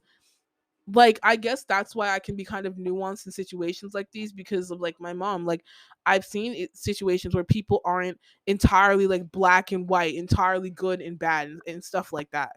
Like and like I said before, I truly do hope he sticks to therapy and finds peace within himself. Like I just pray he fights all his demons, because sometimes, I really, don't agree with being quite outlandish, but at the same time, I feel bad for him because I know like he's hurting, but then again at the same time, actions have consequences and you have to accept that if you act outlandish, people will feel away. But just even still, I just hope he fights all of his demons. And I feel bad that like I just it just sucks that when people have to deal with like mental illness, it's not easy. So I hope that like he fights all his demons, and I know he's like hurting and stuff, but I hope he fights his demons and realizes the weight that his actions like hold and stuff.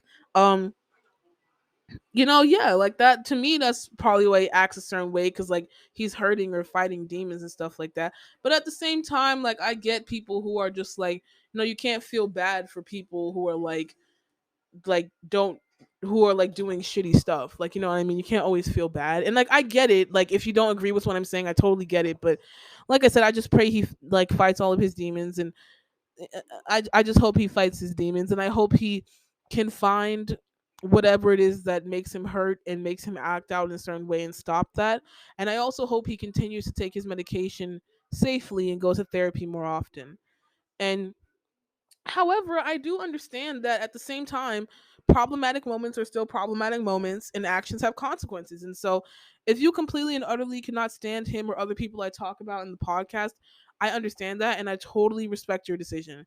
Everyone has different opinions and I respect that.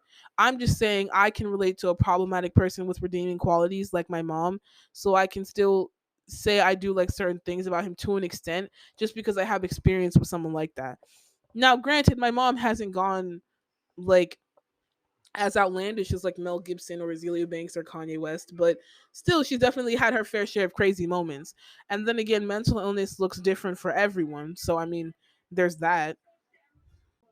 However, some women have been in similar situations with their exes. So, this is a sensitive topic for many women. And some women, because of what they went through with the man, it is like similar to what Kanye has said about Kim.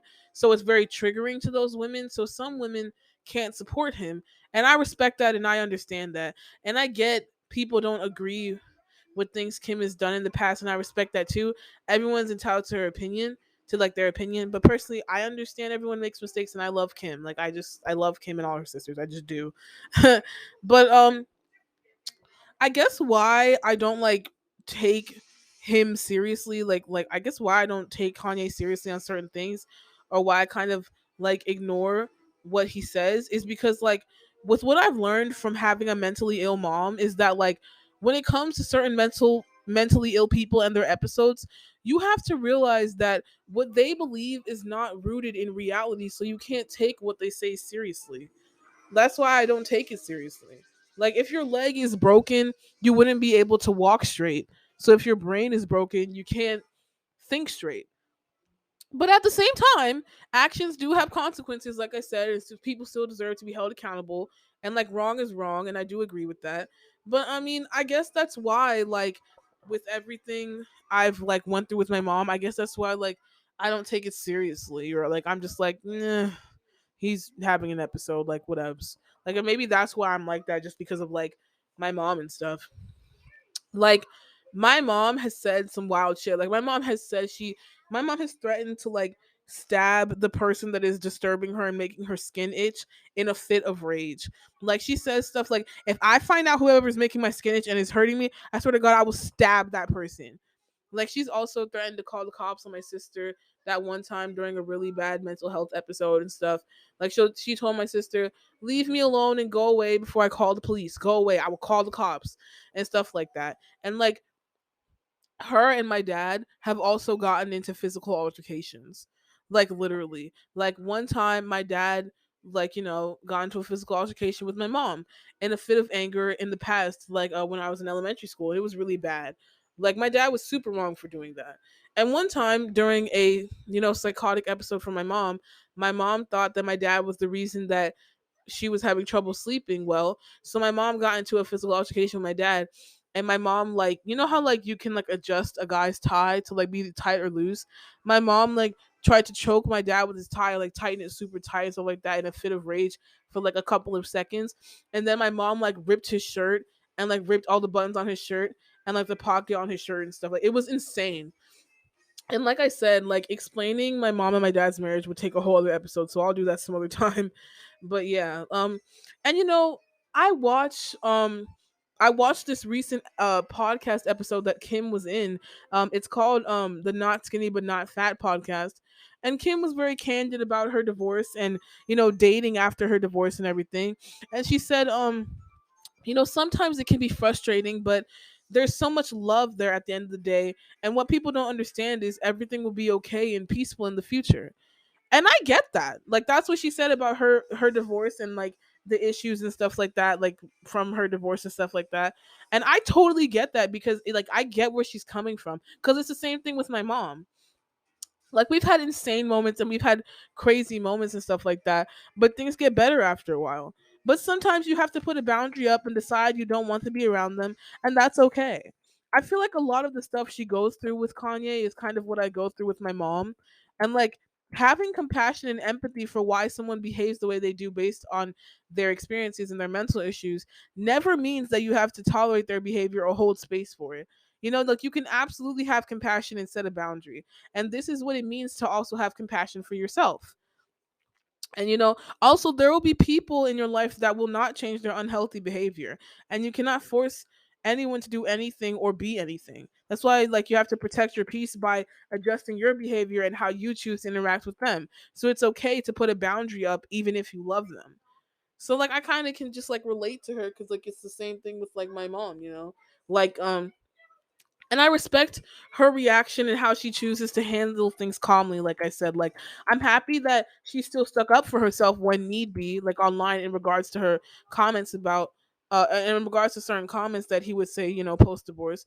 She did respond like once or twice, I think. And she was saying like it's just because like, you don't want a certain situation or narrative to be said in a certain way. And I totally get that. Like I feel like if my like I totally get that. Like I feel like if my mom had like a whole bunch of like had access to social media and had a whole bunch of like followers and like that, and she was like, "Hey followers, Ashley did this to me," when I clearly did it and I know like it's her paranoid hallucinations making her do that, I would probably stick up for myself too. But for the most part, she handles things like so calmly, and she talked about how she feels so empowered and how she reacts to things and how she handles things so calmly and handles things with grace. And I get her when she says like when you stay with someone for so long and you know what they mean, like people are hurting and everyone's hurting, and that's why it's like hard and stuff. And I guess that's why she doesn't freak out as much as people online do. And that's not to excuse him though. I'm just saying I can relate to her because it's the same way with my mom. Like I'm sure if my mom had a social media account with millions of followers, I'm sure like if she posted things like guys actually sprayed like something in the air today that made my ear feel away, or guys actually opened my donut box, or guys actually did this and actually did that, and like I know she didn't. It's just like, like I feel like if my mom had an account, she would be like kind of chaotic too. And I get like when you're like, okay, like I just don't feel like engaging in this and stuff like that. However, I will slightly stand up for myself every now and then, like she did on those two occasions when need be. Like I kind of get it. Like I kind of feel like I can get what she's going through, and I get why she reacts so like calmly, because it's like, been there, done that. I don't feel like entertaining it. Like I get it, you know. And like I said, so I get her when she said in the podcast with the Not Skinny But Not Fat podcast, when she said like when you stay with someone for so long and you know what they mean, like people are hurting and everyone's hurting, and that's why it's hard and stuff like that. And like I said, like that's probably why she doesn't freak out as much as people online do. And like I said, that's not to excuse him. That is definitely not to excuse him. I'm just saying I can relate to her. And it's the same thing with my mom. Like I'm sure if I said all the things that she does to the average person, they'll be like, girl, fuck her. Like what? Fuck her. But like when she's not going crazy or having a mental episode, she is the sweetest, nicest, most caring mom ever. And despite all this, tomorrow I'm still gonna wake up in the morning before I go to work, and I'm gonna be like, "Hey, mom, love you," on my way to work, and we're still gonna have a great relationship. And people wouldn't understand that if they don't hang with her. So I get what Kim like meant when she said, when you stay with someone for so long and um, what people can't see is that it's rough now, but the co-parenting relationship will get better in the future. But sometimes like you just need a minute to just readjust, kind of like how Kim saw with her parents, like when Kim was younger, when with like Kris Jenner and Robert Kardashian Sr. Like she would talk about like how when her parents were getting divorced, everything that her mom and her dad went through and stuff like that, and how like she's seen it all before, and how like just how like she handles things and stuff like that, and how people don't see that like it's wild now, but things will die down like in the future and stuff like that. So I do kind of get where she's coming from, because like I kind of been like that with my mom, like you know what I mean, like, and like I don't know, like I get it, and I get like it can be complex because it's like this is someone you love, but you just kind of want to put up a boundary, and people are just readjusting to like the new relationship, and like not new relationship but new like co-parenting like style and new co-parenting stuff. Like I get where she's coming from, because I'm probably gonna have to go through the same thing from like living in the same house with my mom, from like living with her, and then like moving out and like readjusting to like not living with you all the time and stuff like that. Like I get where she's coming from, like the new co-parenting relationship, and like how you may not be on good terms now, but it'll take you a minute to like get back to you know how things used to be, and how like there was just so much love there. And she does think that eventually, even though they're no longer together anymore, they probably will have a better co-parenting relationship and stuff like that. And I'm hoping for that too, you know what I mean. So like I said, like if I told the average person like how I'm telling you, like the average person will probably be like, oh my god, fuck your mom, she's a bitch, like fuck her. And she very much has been a bitch certain times and stuff like that, very much so, and her episodes have been insane. But like I said, when she's not going crazy, she is the sweetest. And tomorrow, I'm still gonna wake up tomorrow before I go to work, and I'm gonna be like, "Hey, girl, love you," and we're still gonna have a great time and a great relationship. And I guess people wouldn't understand that if you don't hang out with her. So I get it, and like it's like they're probably over the drama in like a short amount of time, but once you put it out there, it's there for keeps and it's there forever. So that sucks. That's why people online talk about it forever, and it's hard to like move past it when it's out there. But like hopefully they probably move past that. And I also can relate to her when she said it can be frustrating and it's not easy to handle, but this will all blow over and hopefully everything will be peaceful eventually one day. Because she was like, she spent a decade of her life with him, and like they still at one point were just like very much in love, and they were just very good friends. and stuff like that, and they were friends before that. And she said, they'll always have that, and that friendship, they'll always have that. So she is hoping, um for a great co-parenting, relationship, and I'm hoping for that for her too. You know what I mean? But yeah, I can relate to her when she says it can be frustrating and it's not easy to handle. But it'll blow over, and hopefully things will be more peaceful eventually one day. People are just going through it right now, and people have to go through their emotions, which is true. And it's the same thing with my mom. My mom has done like some wild shit when her mental health issues has made her act crazy sometimes. And sometimes I have to like blow up at her, and then I take my time to be angry and be mad, and take my time to go through the motions and be mad and be sad and gather myself again, and then we make up, and then we're good again. So I get her when she says sometimes it takes a minute to be cool again. But also it's like sometimes when people do certain things, you have to put up a boundary, and then go through the emotions, and then wait for some time for things to be cool again and readjust, like with those boundaries, but in like, so it's like, and also like sometimes when lines are crossed and people do terrible things, you have to put up a boundary, like how Kim divorced him, or like how I'm moving out from my mom, like in the next year as opposed to the next 2 to 3 years. And and I don't think, like Kim said in the Andy Cohen interview, like Kim said, it wasn't like one specific thing. It was just like just certain things and stuff like that, where they talked like back and forth about you know a divorce and stuff like that, and how she has all the big things, but she just wants the little things, or someone to like just do the little things with her. And like I get that, and I hope that she gets that. And she looks so cute with Pete, and I'm hoping that they're happy and stuff. And I also do want to say this. I will say taking advantage of people that obviously have mental issues is wrong.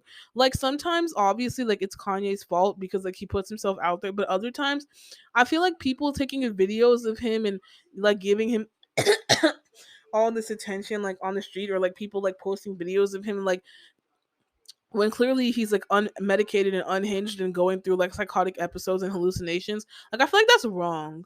Like like I feel like even like, but like I know like he puts himself out there, and I feel like even though he puts himself out there, if you clearly see that someone is going through a mental episode, like on the street or something, or like somewhere, like why would you record that and put that online? Or like if you see like some shit, like why would you record that and put that online? It's different if like they were at a concert or something, but like that's their like concert. But like if like I just feel like it's kind of taking advantage to see like someone at a bad point and just like post it.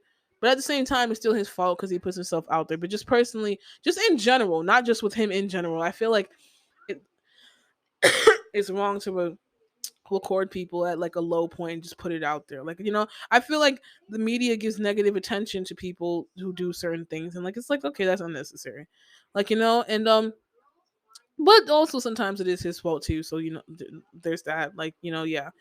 And also like I said, I do hope that Kanye finds peace, but I was kind of disappointed in his behavior, even as like a fan to an extent, like especially with some of the things he said in the past, and some of the things he said about Kim, and the random beefs he's had with other celebrities just randomly sometimes too. And like I really dislike what he said about Kim. Like that's just mean. But honestly, I bet if my mom had a Twitter account, she would probably say the same outlandish shit. So maybe that's why I'm just like how I said, like how I'm like unfazed, I guess, because I don't know. Like I just know if my mom had like a Twitter account, she would probably say like the same outlandish shit. So like I get it. And also sometimes people who are like mentally impaired, their views on things are like so weird. Like they're in like their thought process does not make sense at all. Like they have a chemical imbalance in their brain that makes them like act out, and it's not like normal. Like, and this includes things like political views too. Like my mom, she's a Democrat and she's very left leaning, but my mom said, like in one of my mom's psychotic episodes, my mom said that when she was going through job problems and she lost her house, that when she lost her house, it was under Obama's presidency, but when she had a stable job through Donald Trump's presidency. And she said stuff like, "Oh, I don't care who's president. I don't care if it's Obama or Trump. I will vote for whoever keeps my job, regardless of whether it's Obama or Trump." Like, that's pretty controversial. And obviously, like, I feel like it was her schizophrenia, because she said this during a really wild mental episode. And in her hallucinations and stuff like that, like, she said it during, like, obviously I feel like it's her hallucinations and stuff, because she said this during a wild mental health episode, especially when she was experiencing trouble with being jobless and stuff. And, like, her delusions, like, she was having a lot of delusions, and she tries to, like, correlate her having a stable job to whoever is president. And it's like, just because the timeline that you kept a stable job was the same time that Trump was president does not mean that Trump is the reason why you kept that job. Like, there are so many other factors that determine whether you keep a job, and Trump is pretty shitty and stuff. So my mom knows my mom knows he's shitty and agrees that he's shitty, but she defended him in that sense, which is just like, just dumb and terrible. Like, that's one of the dumbest things she's ever said. And she said it once in a rant about jobs, and it was the weirdest thing. But besides that, she's pretty left leaning and anti-Trump and stuff. And so yeah, so even my mom has said, like, throughout her mental health episodes, my mom has said things throughout her mental health episodes that could definitely be seen as offensive. And in terms of politics, I don't know what you guys identify as, or whether it's left leaning or right leaning, whatever the case may be. I don't really care.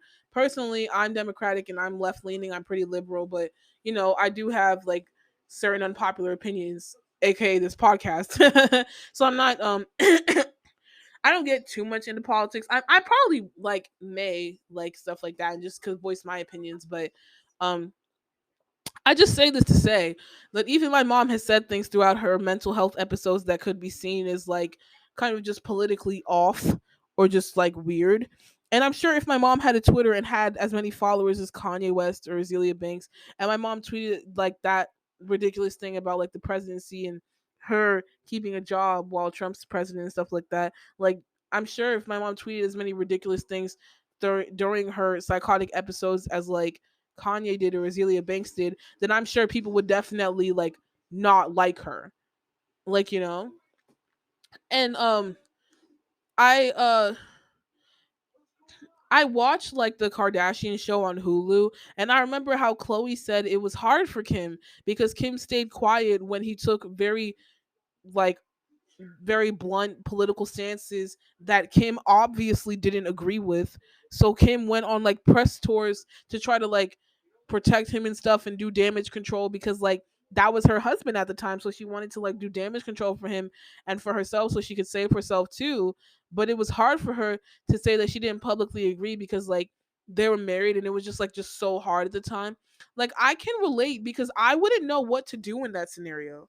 There have been times, like I said, where, like, my mom's schizophrenia has flared up in public, and I would try to get my mom to leave and go to the car so she doesn't act up in public. Or the time that, like, she made that comment about Trump and jobs and stuff like that. I wouldn't know what to do if she had those millions of followers and started if she had, like, millions of followers and started, like, saying shit like that online. Like, I wouldn't know what to do. You know what I mean? Like, so I can relate to just having, like, a mentally unstable person that you're close with, and, like, trying to, like, contain everything and keep everything together. And, like, it's hard because, like, you don't want people looking at you a certain way or thinking that, like, you agree with this, but you also want to protect the person you love. But it's hard because, like, they're kind of going crazy. And, like, I get why she does the things she does and stuff like that. Like, in like, I get it, and, like, I can relate because I wouldn't know what to do in that scenario. There have been times, like I said, where, like, my mom's schizophrenia has flared up in public and stuff like that, and I had to, like, rush her to the car and stuff like that. Like, I get it. So I really don't know what I would do if I had to address the general public about my mom's behavior. Like, I don't know, but I do get the damage control and trying to protect someone you love, and nobody understands what it's like to have someone in your family that's mentally ill and unmedicated. And I would be so devastated if someone told me that, like, they can't fuck with me because of what my mom does, because, like, it's not my fault. She is how she is. And it just sucks that, like her life and, like, reputation and stuff like that was kind of put on the line because of the damage control and press tours and stuff. That's why you have to look at people, like, individually and not as, like, an entity. if Kanye does something that was like politically controversial, people should hold Kanye accountable for that, not Kim. Because nobody knows if Kim necessarily agreed with that per se. She was just trying to save face to do like damage control. And honestly, like I get her because like I don't know what I would do if my mom like I don't know what I would do if I had to address the general public about my mom's behavior and stuff like that, or certain political views she said in like in an episode or something. Like I wouldn't know what to do, so I get it. You know what I mean? Like I get like it would be hard to be in a situation like that, and like I get like wanting to protect the person like you're with. Like I get it. It's hard being in a situation like that, and I totally get her and why she did the stuff that she did. Like I get it. I get it. Like some of the stuff she did in the past, like I get it, and it's kind of triggering to me that people are laughing about like their divorce online. Like I get it's like pop culture and like it's public, so people are gonna laugh and stuff, but like sometimes it's kind of a lot for celebrities' problems and stuff to be in my face all day. So I had to leave TikTok when all the drama was happening because it's too triggering for me. Like just for me and my mom and all the stuff we've went like it's kind of triggering. Like you don't know how many of your followers or the people around you could be going through the same thing. And it's like it shows okay, so that's how you really feel. Like you know what I mean? Like Kim won't read it, but a lot of people who have been through the same will read it and will see how you really feel. Like I feel like a lot of people who post stuff online forget that fact. Like you're so caught up in bashing this person that you don't understand how many people like are going through the same thing as this person, and when you're bashing that person it feels like you're bashing like us too. Like you know what I mean? And also like people think like celebrity issues are like just like a soap opera show that just happened to have celebrities as the actors, and they think it's just like for entertainment value, but this is some very serious shit. Like celebrities are people too. Not everything is just for entertainment value. This is a real life situation that's happening. Like it's a divorce. It's not easy for anyone. It's not easy, and like people always look at celebrity issues like as a comical relief, but it's still like a real life situation that's happening. Like even with like Johnny Depp and Amber Heard, it's a lot for me when all this celebrity drama and issues are like rubbed in your face all day. You know what I mean? And it must be hard for Kim because like imagine going through something so difficult privately and having to go through it all over again every time it's like in the news. Like it's so triggering, and I don't even want to go on social media sometimes when stuff like that is happening. You know what I mean? Because sometimes it can be triggering for me and stuff I went through with my mom. So like I left TikTok when all of that was happening because like it was just too much. Like it's so annoying the way every social media outlet blasted at you. And like I get it, that's what the media does, that's their job. So I just decided to like take myself out of the equation and like, you know, uh also like do that thing on TikTok where they say show me less of this and stuff like that, but also just kind of like walk away from TikTok at that time. I'm still back on it and I still like curated my For You page to only show me stuff I do want to see, so that's pretty cool. But yeah, but anyway, all in all, I commend Kim on her ability to recognize when enough is enough and acknowledge like when she no longer wants to do something or when she makes a decision that's good for her. She came to the realization that maybe something wasn't working out and she walked away.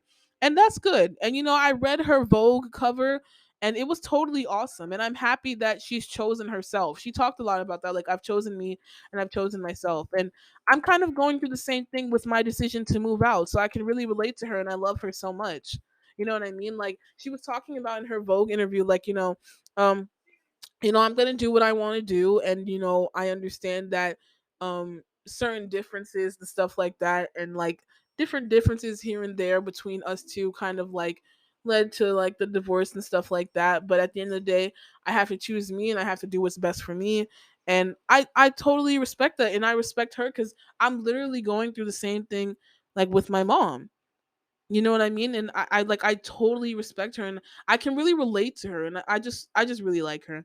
And like it's like you can't force someone to change or take care of themselves or take the medication. So it's like it is what it is. It's like a cycle. They hurt your feelings and then they apologize, but they don't change. And it's just annoying. And sometimes you just have to walk away. And it's the same thing with my mom. And also their memory sucks. Like they could hurt you to the core and like probably like not remember like shortly after. It's so annoying. And like I can especially relate to like being accused of shit you didn't do, or people telling the world their perception or their interpretation of what happened as opposed to like what really happened.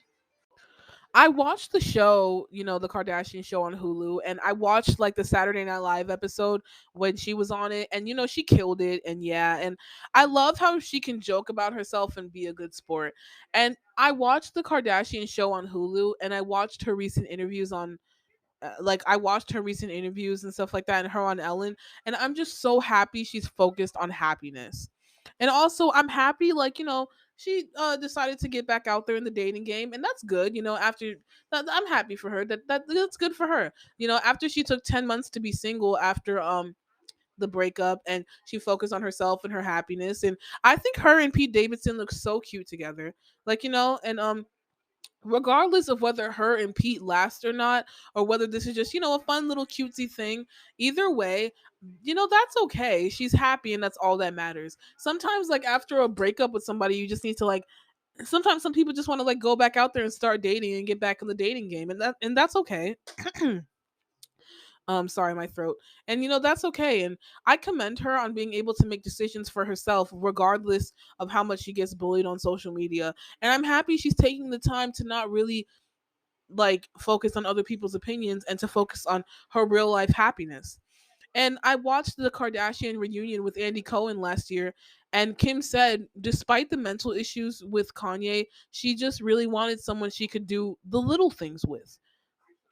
Like, I'm sure, like, his mental issues was also like a strain and stuff like that, and him refusing to like get help sometimes was also like difficult. But she also said like um the reason why like the divorce happened and like stuff like that. And also, like, in the last season of Keeping Up with the Kardashians, in season 20, she did talk about how like um despite like all the mental problems, besides that, she just really wanted someone she could do the little things with. You know what I mean? Like, she has like all the big things and she's grateful and stuff like that, but like, she wants someone that like she can watch the same shows with the person, or like work out with the person, or like run errands with the person, and just do like the little things and stuff like that. And I'm happy that she got like the little things with P. Like, it's so cute. I watch her interviews all the time, like her recent interviews, and she talks about like the fact that she can run errands with him, and like the fact that he gets her favorite like um her favorite ice cream. I saw that on one of the episodes in season 1 on Kardashians on Hulu. Like, it's so cute, and I'm so happy for her. You know what I mean? And I'm happy she got the little things with Pete, and that's totally awesome. And I watched her Ellen interview, and I'm happy for her for like getting back out there and focusing on happiness, and her being happy in her new relationship with Pete. It's proof that, and it's also proof that people online will say one thing and like make you feel worthless and stuff, or that you're not like dating material, but in person, people out there will value you and think you're good enough, and like that you can love again. And I'm so happy she's has great people around her that want to see her succeed. And I'm happy she's getting back out there and met a guy that she can have a great time with. You know what I mean? It's so cute how Kim talks about Pete. Like, they seem really happy together, and it's so cute, and I love that for her. And even if this is just like a little fling, like her and Pete, it's just like a little fling, or just a little fun pick me up relationship after like the big breakup, or even if it is just like a fling and it's not gonna last, like, that's okay too. Like, sometimes people just want to get back out there, and I'm sure she's happy to be with someone that's having fun with her, treating her right after the breakup. And so like I'm sure she's out there to like I'm sure she's just happy to be with someone that's treating her right and having fun with her, Like, I'm happy that she's happy and she's focusing on her happiness, and like, even if her and Pete don't last and she breaks up with him, like, and down the road, like, Kim finds like another guy that's like divorced with kids and she has a blended family, that's okay too. Sometimes after a long breakup, you just want to get back out there. Kind of like when Courtney broke up with Scott Disick, she dated a couple guys before she settled down with Travis Barker. Like, she dated that guy named Yunez or Yunes or whatever, and I think she dated another guy, I'm not sure. And then she settled down with Travis Barker, you know? And like, now Courtney and Travis Barker have this beautiful blended family and they're happy together. And I'm sure that's what Kim is going through, and she will find the one in the end. And Kim's just, getting back out there and having fun. And then eventually down the road, I'm sure like she'll find a guy that's good for her, and like and like she'll find a guy that's really good for her and a guy that she really wants to settle down with, and Kim will probably have a beautiful blended family down the road too. You know what I mean? Like I'm sure like if her and Pete don't work out now, even though like I'm sure like if they don't work out now, like I mean, blah, blah, blah, sorry. Sometimes like blah, blah, blah, sorry, let me repeat that. Like not repeat, but like just saying like how the same thing like how Courtney like broke up with Scott, and then like sometimes just mingling, dating a couple guys, having fun like after like the breakup, that's okay. And then after the fact, like maybe down the road, you meet a great guy and you have a great blended family. I'm sure like she'll find a guy that's good for her and a guy that she really wants to settle down with, and Kim will have a beautiful blended family too. And I'm sure she'll find the one day. I'm sure she will, and I really like her. And Kim's like she's such a good sport and she's so witty. I saw that on SNL and on the Kardashian show and in her interviews. Like she even made a joke in an interview in regards to her marriages. Like she was like fourth time's the charm, like in terms of her marriage and stuff. And it's funny, like and that's fine. And like it's okay to believe in love, you know. Like she's so awesome to me. Like, but honestly, like her first two marriages don't even count as a real marriage. So that's why I hate when people are like, "Oh, she's been married 3 times. She has 3 failed marriages." But yeah, the first two like weren't like serious and like they kind of don't count. And so many people laugh at her for being married 3 times, but a lot of people don't know this. But her first husband abused her. Like Kim's first husband was this guy named Damon Thomas. He was a producer and he was like 10 years older than Kim at the time. Kim got married to Damon Thomas when Kim was 19 and Damon Thomas was like 29. And Kim said in the police report from their marriage that like he was very abusive.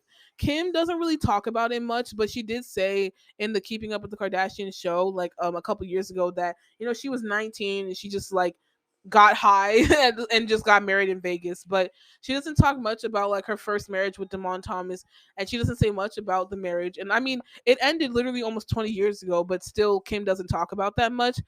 And but I do remember reading about that when I was younger and stuff like that. Like I do remember like in certain blogs reading about that. And I'm sure Kim probably just doesn't want to like talk about it to like bring up like the past and stuff or bring up conflict. Not bring up conflict, but I guess like she just doesn't want to talk about it, which is fine. It's okay. It's her right. But yeah, like I get I don't know why people just like don't pay attention to that. But yeah, he was abusive. Her first husband was abusive. Like these are some of the things from the police report from Kim's separation with Damon Thomas.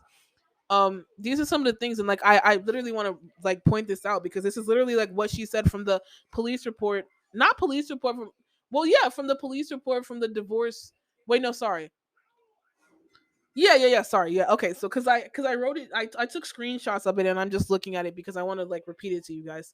So these are some of the things from the police report from Kim's separation from Damon Thomas. Um, she said this: before we left our home, Damon hit me in the face and cut my lip open. I fell into the bed frame and banged my knee hard, and I was limping when we went skydiving. And then another thing she said was that in 2003, when she went to her house to get her things after the divorce, she said this. This is what she said: he threw me against the closet and then he held me against the walls with his hand around my neck and threatened to choke me. Then he grabbed me by my hair, put one hand on my back, and then threw me towards the front door and told me to leave. I got up and I ran out. I was frightened. That's like what she said. Kim like also said he was controlling, and this was in the report that she said as well. Like it said like Kim Kardashian revealed that Damon repeatedly beat her and demanded to know where she was at all times. 3 years into the marriage, she divorced him. Also reported that Thomas also reportedly gave Kim $3,650 to get liposuction surgery because he said she was fat. He also gave her an additional 1,000 for cosmetic procedures. Kim also said in the report, Damon decided what we would do and when we would do it. He was very much king of the castle. He said he did not sorry. He said he did not um want my old boyfriends to be able to contact me at the clothing store. And oh, and by the way, she worked at a clothing store at the time. But anyway, back to the report. Kim said he wanted to know where I was at all times. And it's like of all the things people bring up about the Kardashians and how people always try to be mean to them and sometimes bring up their past from something they already addressed or apologized for years ago, I don't get how people conveniently leave that out. Maybe because that doesn't fit the narrative of Kim being like the bad guy or the villain or something. And it's like, yeah, they've made mistakes. Who hasn't, But they're still human. And there still have been times in the past where they were victims and they were the ones that were wronged and stuff like that. You know what I mean? And these are one of those times. Like, Kim doesn't deserve to be like beaten senseless. So I don't get why people are like, oh, wow, she had 3 failed marriages. Like, the first marriage was literally abusive. And the second marriage, she already admitted like it was a mistake a million times, and she was anxious about being 30 without being married, so she rushed into the marriage, and it was a mistake. Like, she said that already. And just to prove that she wasn't doing it for the money, she took all the money that she got from the divorce and donated it. Like, the divorce from Chris Humphries, all of the money she donated it to charity, just to prove that like it was just truly a mistake, and she's not trying to be a gold digger or anything like that.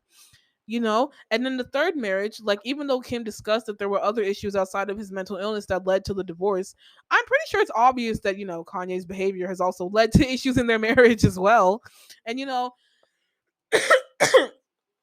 like I said, I do kind of have sympathy and I understand the nuance, in regards to like mentally ill people and like their qualities, redeeming qualities, but still acknowledging their bad behaviors. So, I don't hate Kanye as much as everybody else.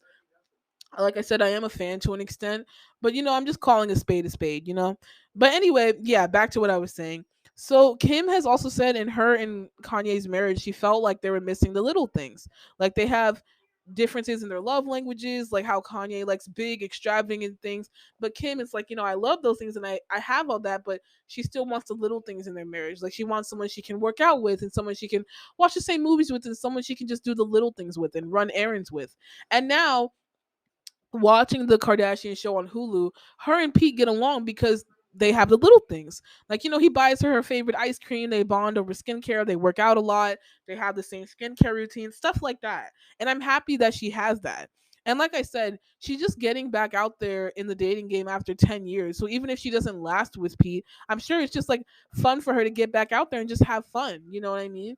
Like, with someone that's like a great guy. And I'm sure it's relieving to have a fun relationship after, the previous relationship ended.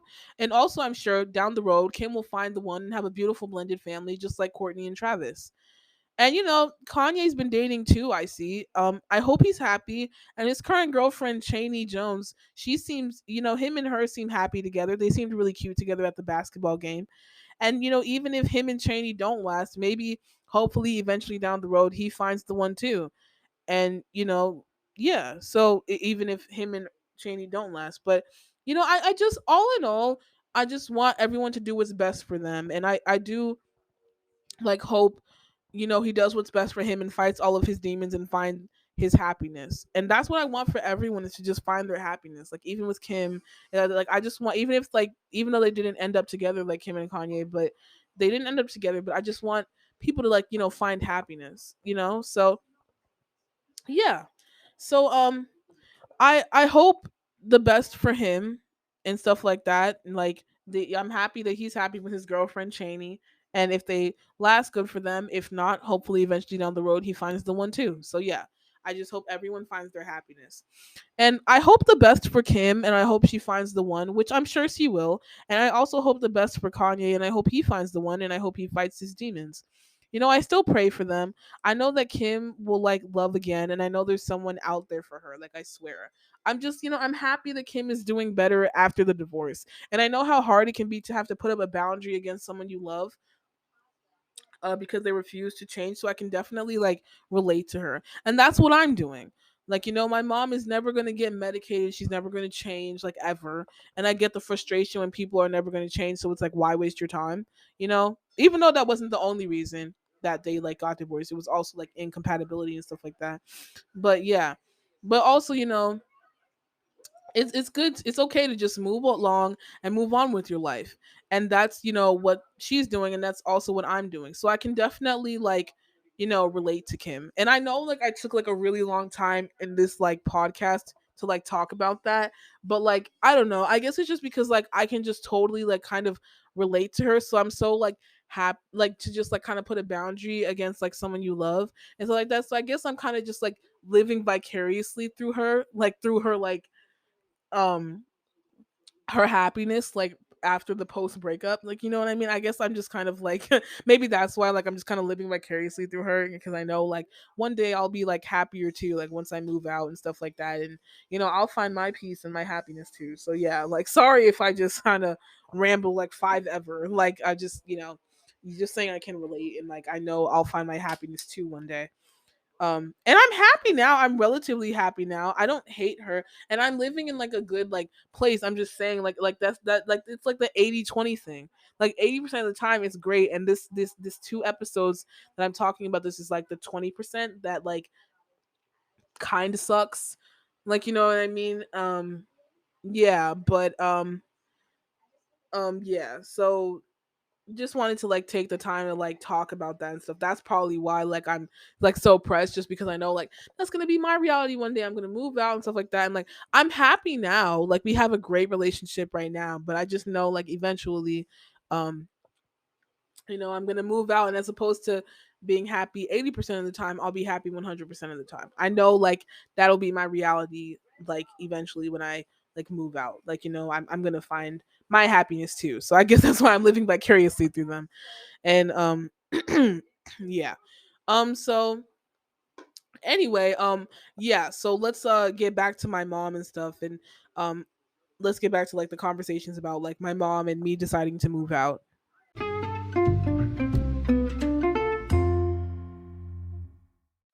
So yeah, I'm just gonna move out.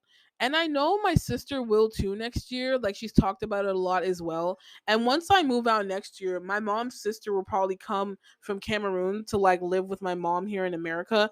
So, it's good to know that my mom won't be alone. And it's not my responsibility to make sure she's okay, but still I know that, I sleep better at night knowing she'll be surrounded by someone else and that she's not alone. And I'm sure my mom would have like bought a house by then because she's in the process of buying a house. And I'm sure she's probably gonna move out of this like townhouse and like buy like a house because she's in the process of like, getting approved for a loan and all that. So by this time next year she'll probably have a house. And also I'm sure my mom is gonna find another man one day that loves her. I'm sure there's a guy out there for her. Also, I think when her sister comes, her sister will like also like kind of like check her and confront her um off some of the things like she does that are like kind of wrong and stuff like that, because like my aunt, like my mom's sister, like she's a little more like stern and stuff like that. Like I'm sure they're gonna clock her like if my mom like does like certain stuff, so maybe she'll like calm down or maybe and stuff like that, because like my mom's sister does not play those games like like she doesn't take any BS. But yeah, so maybe. But anyway, like um I don't know if her siblings notice it right now, because like you can't notice it unless you've lived with her for like a year. Like she acts different in person than she acts different in person than like you'd have to see it like if you like live with her. So maybe like if they live with her they'll see like more of like her mental illness and stuff like that. But I think like with her sisters being around, like if she acts like kind of wild, like then I'm sure like her sisters will like check her on that and stuff like that. But anyway, I'm just saying like I'm sure her sisters will keep her company, and I'm sure she'll find a man like one day. Like I'm sure there's somebody out there that's good that my mom will like, that my mom will like marry and like, and spend the rest of her life with. I'm sure there's somebody out there for her, you know? And I'm happy that, I decided to make a decision that's good for me. And I'm happy I decided to put my happiness first, because I have to choose myself. I have to. Like I said, I can't kill myself to give someone life. So yeah, I'm just moving out, And I know that my mom expected me to move out eventually, like 2 3 years later and stuff like that. But no, I have to move out next year. Like I really have to. Like like, but I mean, I know my mom knows that I was gonna move out eventually a couple years anyway, so I'm sure she won't be shocked because it was expected, but it's just gonna be earlier than usual. But still, I have to move out. But nonetheless, I still want to emphasize how great of a mom she is. I do want to bring that up. Like I said that at the beginning, but I still want to bring that up now. You know how sometimes you only list the bad in a person so people only see the bad in a person? Like I don't want to do that. I still want to post the good. You know, like I talked about, like these two episodes are like that 20%, but the 20% can be so dire that sometimes it can feel like 50%, but the other 80% of the time we're totally good, and we have a great relationship now. So that's good. And you know, my mom is so great, like truly. Like she's the definition of a good mom, and she never let her illness stop the love she has for us. Even when she's going through hell on earth and like life was really kicking her ass, she was still a great mom. And I know there are other people that have had parents with mental illnesses and like grew up like really really badly and had like a shit childhood and everything, and like their parents may have like neglected them, or sometimes like in extreme cases foster they had to go to foster care and child protection services got involved and stuff like that. And like yeah, like I sympathize with people that have had to like be in that, but personally that's not my experience. um Even though she has a mental problem, she's a great mom. She loves her kids. She loves me and my sister. She brought us into the world with open arms. She would always talk about how, like, even when me and my sister were little and she was going through a lot in her marriage and even in life or even at her job, she would always come back to us and we would keep her happy and keep her company. I think that's why we turned out fine, because her mental illness never got in the way of like her love for us or her raising us. Like some people who were raised by a parent with an illness were really affected by it, but we weren't. Also, I mean, we were affected by it in certain ways, but it wasn't like as terrible or as dire as it was for other people, like, you know. And also she always made sure we were like, my mom always made sure we were okay despite anything like going on in anyone's life or in her life and stuff like that. Like despite anything my mom was going through or anything going on in her marriage or her life, I cannot recall a time me or Joyce were like, "Mom, I need this," and she didn't give it to us. Like, and even in regards to like in college with like tuition money, or like as a young kid with like clothes or food or allowance, or like in elementary school like lunch money, like anything we needed, like there was never a time she didn't give it to us. Or you know, she was always there for us when we were young. Like she instilled education on us from a really young age. Like she went to like she was involved in a lot of our activities. Like she would go to the library with us and we would like have like reading time. We would like we used to skate when we were kids, and like she would go skating with like roller skating with us. Like she was always involved in us, and um she genuinely loves us and genuinely wanted to have kids and brought us into the world with open arms, and she's so happy with us. So yeah, like she just gave us so much love growing up and support, and she loved us so much. And me and my sister love her too. And you know, we can talk to her about anything, and at the end of the day she genuinely has our back. Like her disorder has never got in the way of her loyalty for us. You could tell her anything about like something you're going through or something someone like has like done wrong to you, and she will comfort you and be there for you. Despite her illness, she's a very loving and loyal person. She never shamed us much, like when we wanted to try new things or anything. She's always been supporting and supportive of us, like and chasing our dreams and just trying new things and stuff like that. Like in everything, like she's always been there for us. Even like when we were doing something like as like a preteen with like makeup or lipstick or something when we were young. Like if we were playing around with lipstick or makeup or something and we were like 13, or like 12 or something, she'll be like, "Oh, that's so cute," and we didn't know what the hell we were doing. Like if I was 13 and Joyce was like 17 and we were like messing around with like her eyeshadow and her lip gloss, she would be like, "Y'all look so cute, oh my god, I love it." Like, and obviously we didn't know what the hell we were doing. Like, you know, like we're young, like we don't know. But she was still just so supportive, and she's supports everything in life we want to do, like from our college degrees to our careers to our jobs, like all of that. Like she's such a supportive mom.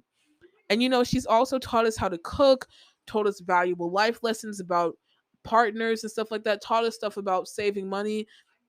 She held down a job, she went to school, she's a registered nurse. She's the administrative supervisor at the nursing home that she works at now. You know what I mean? So, you know, personally, like I said, I can't really relate to the people who are like, "Oh, my mom's mental health issues left her jobless and we went homeless and had to go to foster care, blah blah." Like her mental health was never that severe that it got in the way of work. It never got in the way of her raising us either. And she only started showing severe signs of it when we were already grown and learned right from wrong. So I guess that's why we didn't inherit it. Um, but yeah, back to the story. Excuse me. I love my mom to death, but I have to accept that she's not going to get help and doesn't want to get medicated. So, I just have to deal with that till kingdom come. Like, it's not going to happen. It's sad, but it's true. So, um, yeah, I am going to start going to therapy soon. So that's cool. And, I am going to move out later. And I feel like sometimes we get along when we like don't live together. Like, we got along really well when I was in college. Like, when we have our distance in our space, because I was on campus in college. Like, I was only coming home for the holidays and for the summer and winter breaks and stuff, and I wasn't living for her for a prolonged time. You know what I mean? Like, we got along then. So hey, I'm sure we'll get along even when I move out. And we're also in a really great space now, so that's really good. And I do love her, and I'm happy we're in a great space. But I do need my space for her, and that's okay. That's why I'm gonna just move out next year. Yeah.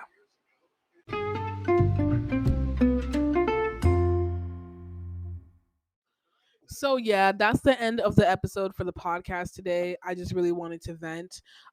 Thank you guys so much for listening to the podcast. And once again, I am so sorry for my hiatus. I know that this podcast is mainly for me voicing my unpopular opinions, but also it's like a journal for me too. And I talk a lot about like myself and stuff I go through in my life, and yeah. So I just really wanted to take this time to talk about that. So thank you guys so much for listening, and I promise to be like more active like with my uploading and stuff like that. So thank you guys so much. And if you have familiarity with like dealing with someone with a mental issue, like, feel free to like drop a comment on YouTube or like on my Instagram or something like that. Or if you want to like send any positive like words and stuff like that, feel free to like drop a comment on YouTube or anything like that. And just, to like show love, or if you want to just be like, wow, Ashley, I'm sorry I had to go through that, or like just anything you want to like say or like talk to me or converse with me, feel free. Like I respond to all of the comments and stuff like that. So, feel free to like respond and, anything like that, or anything you want to like send, show love and all the other stuff. I always respond. So, yeah, but thank you guys so much for listening in. And, I will see you guys in the next episode, which will more than likely be in 2 weeks. Thank you guys. Bye bye.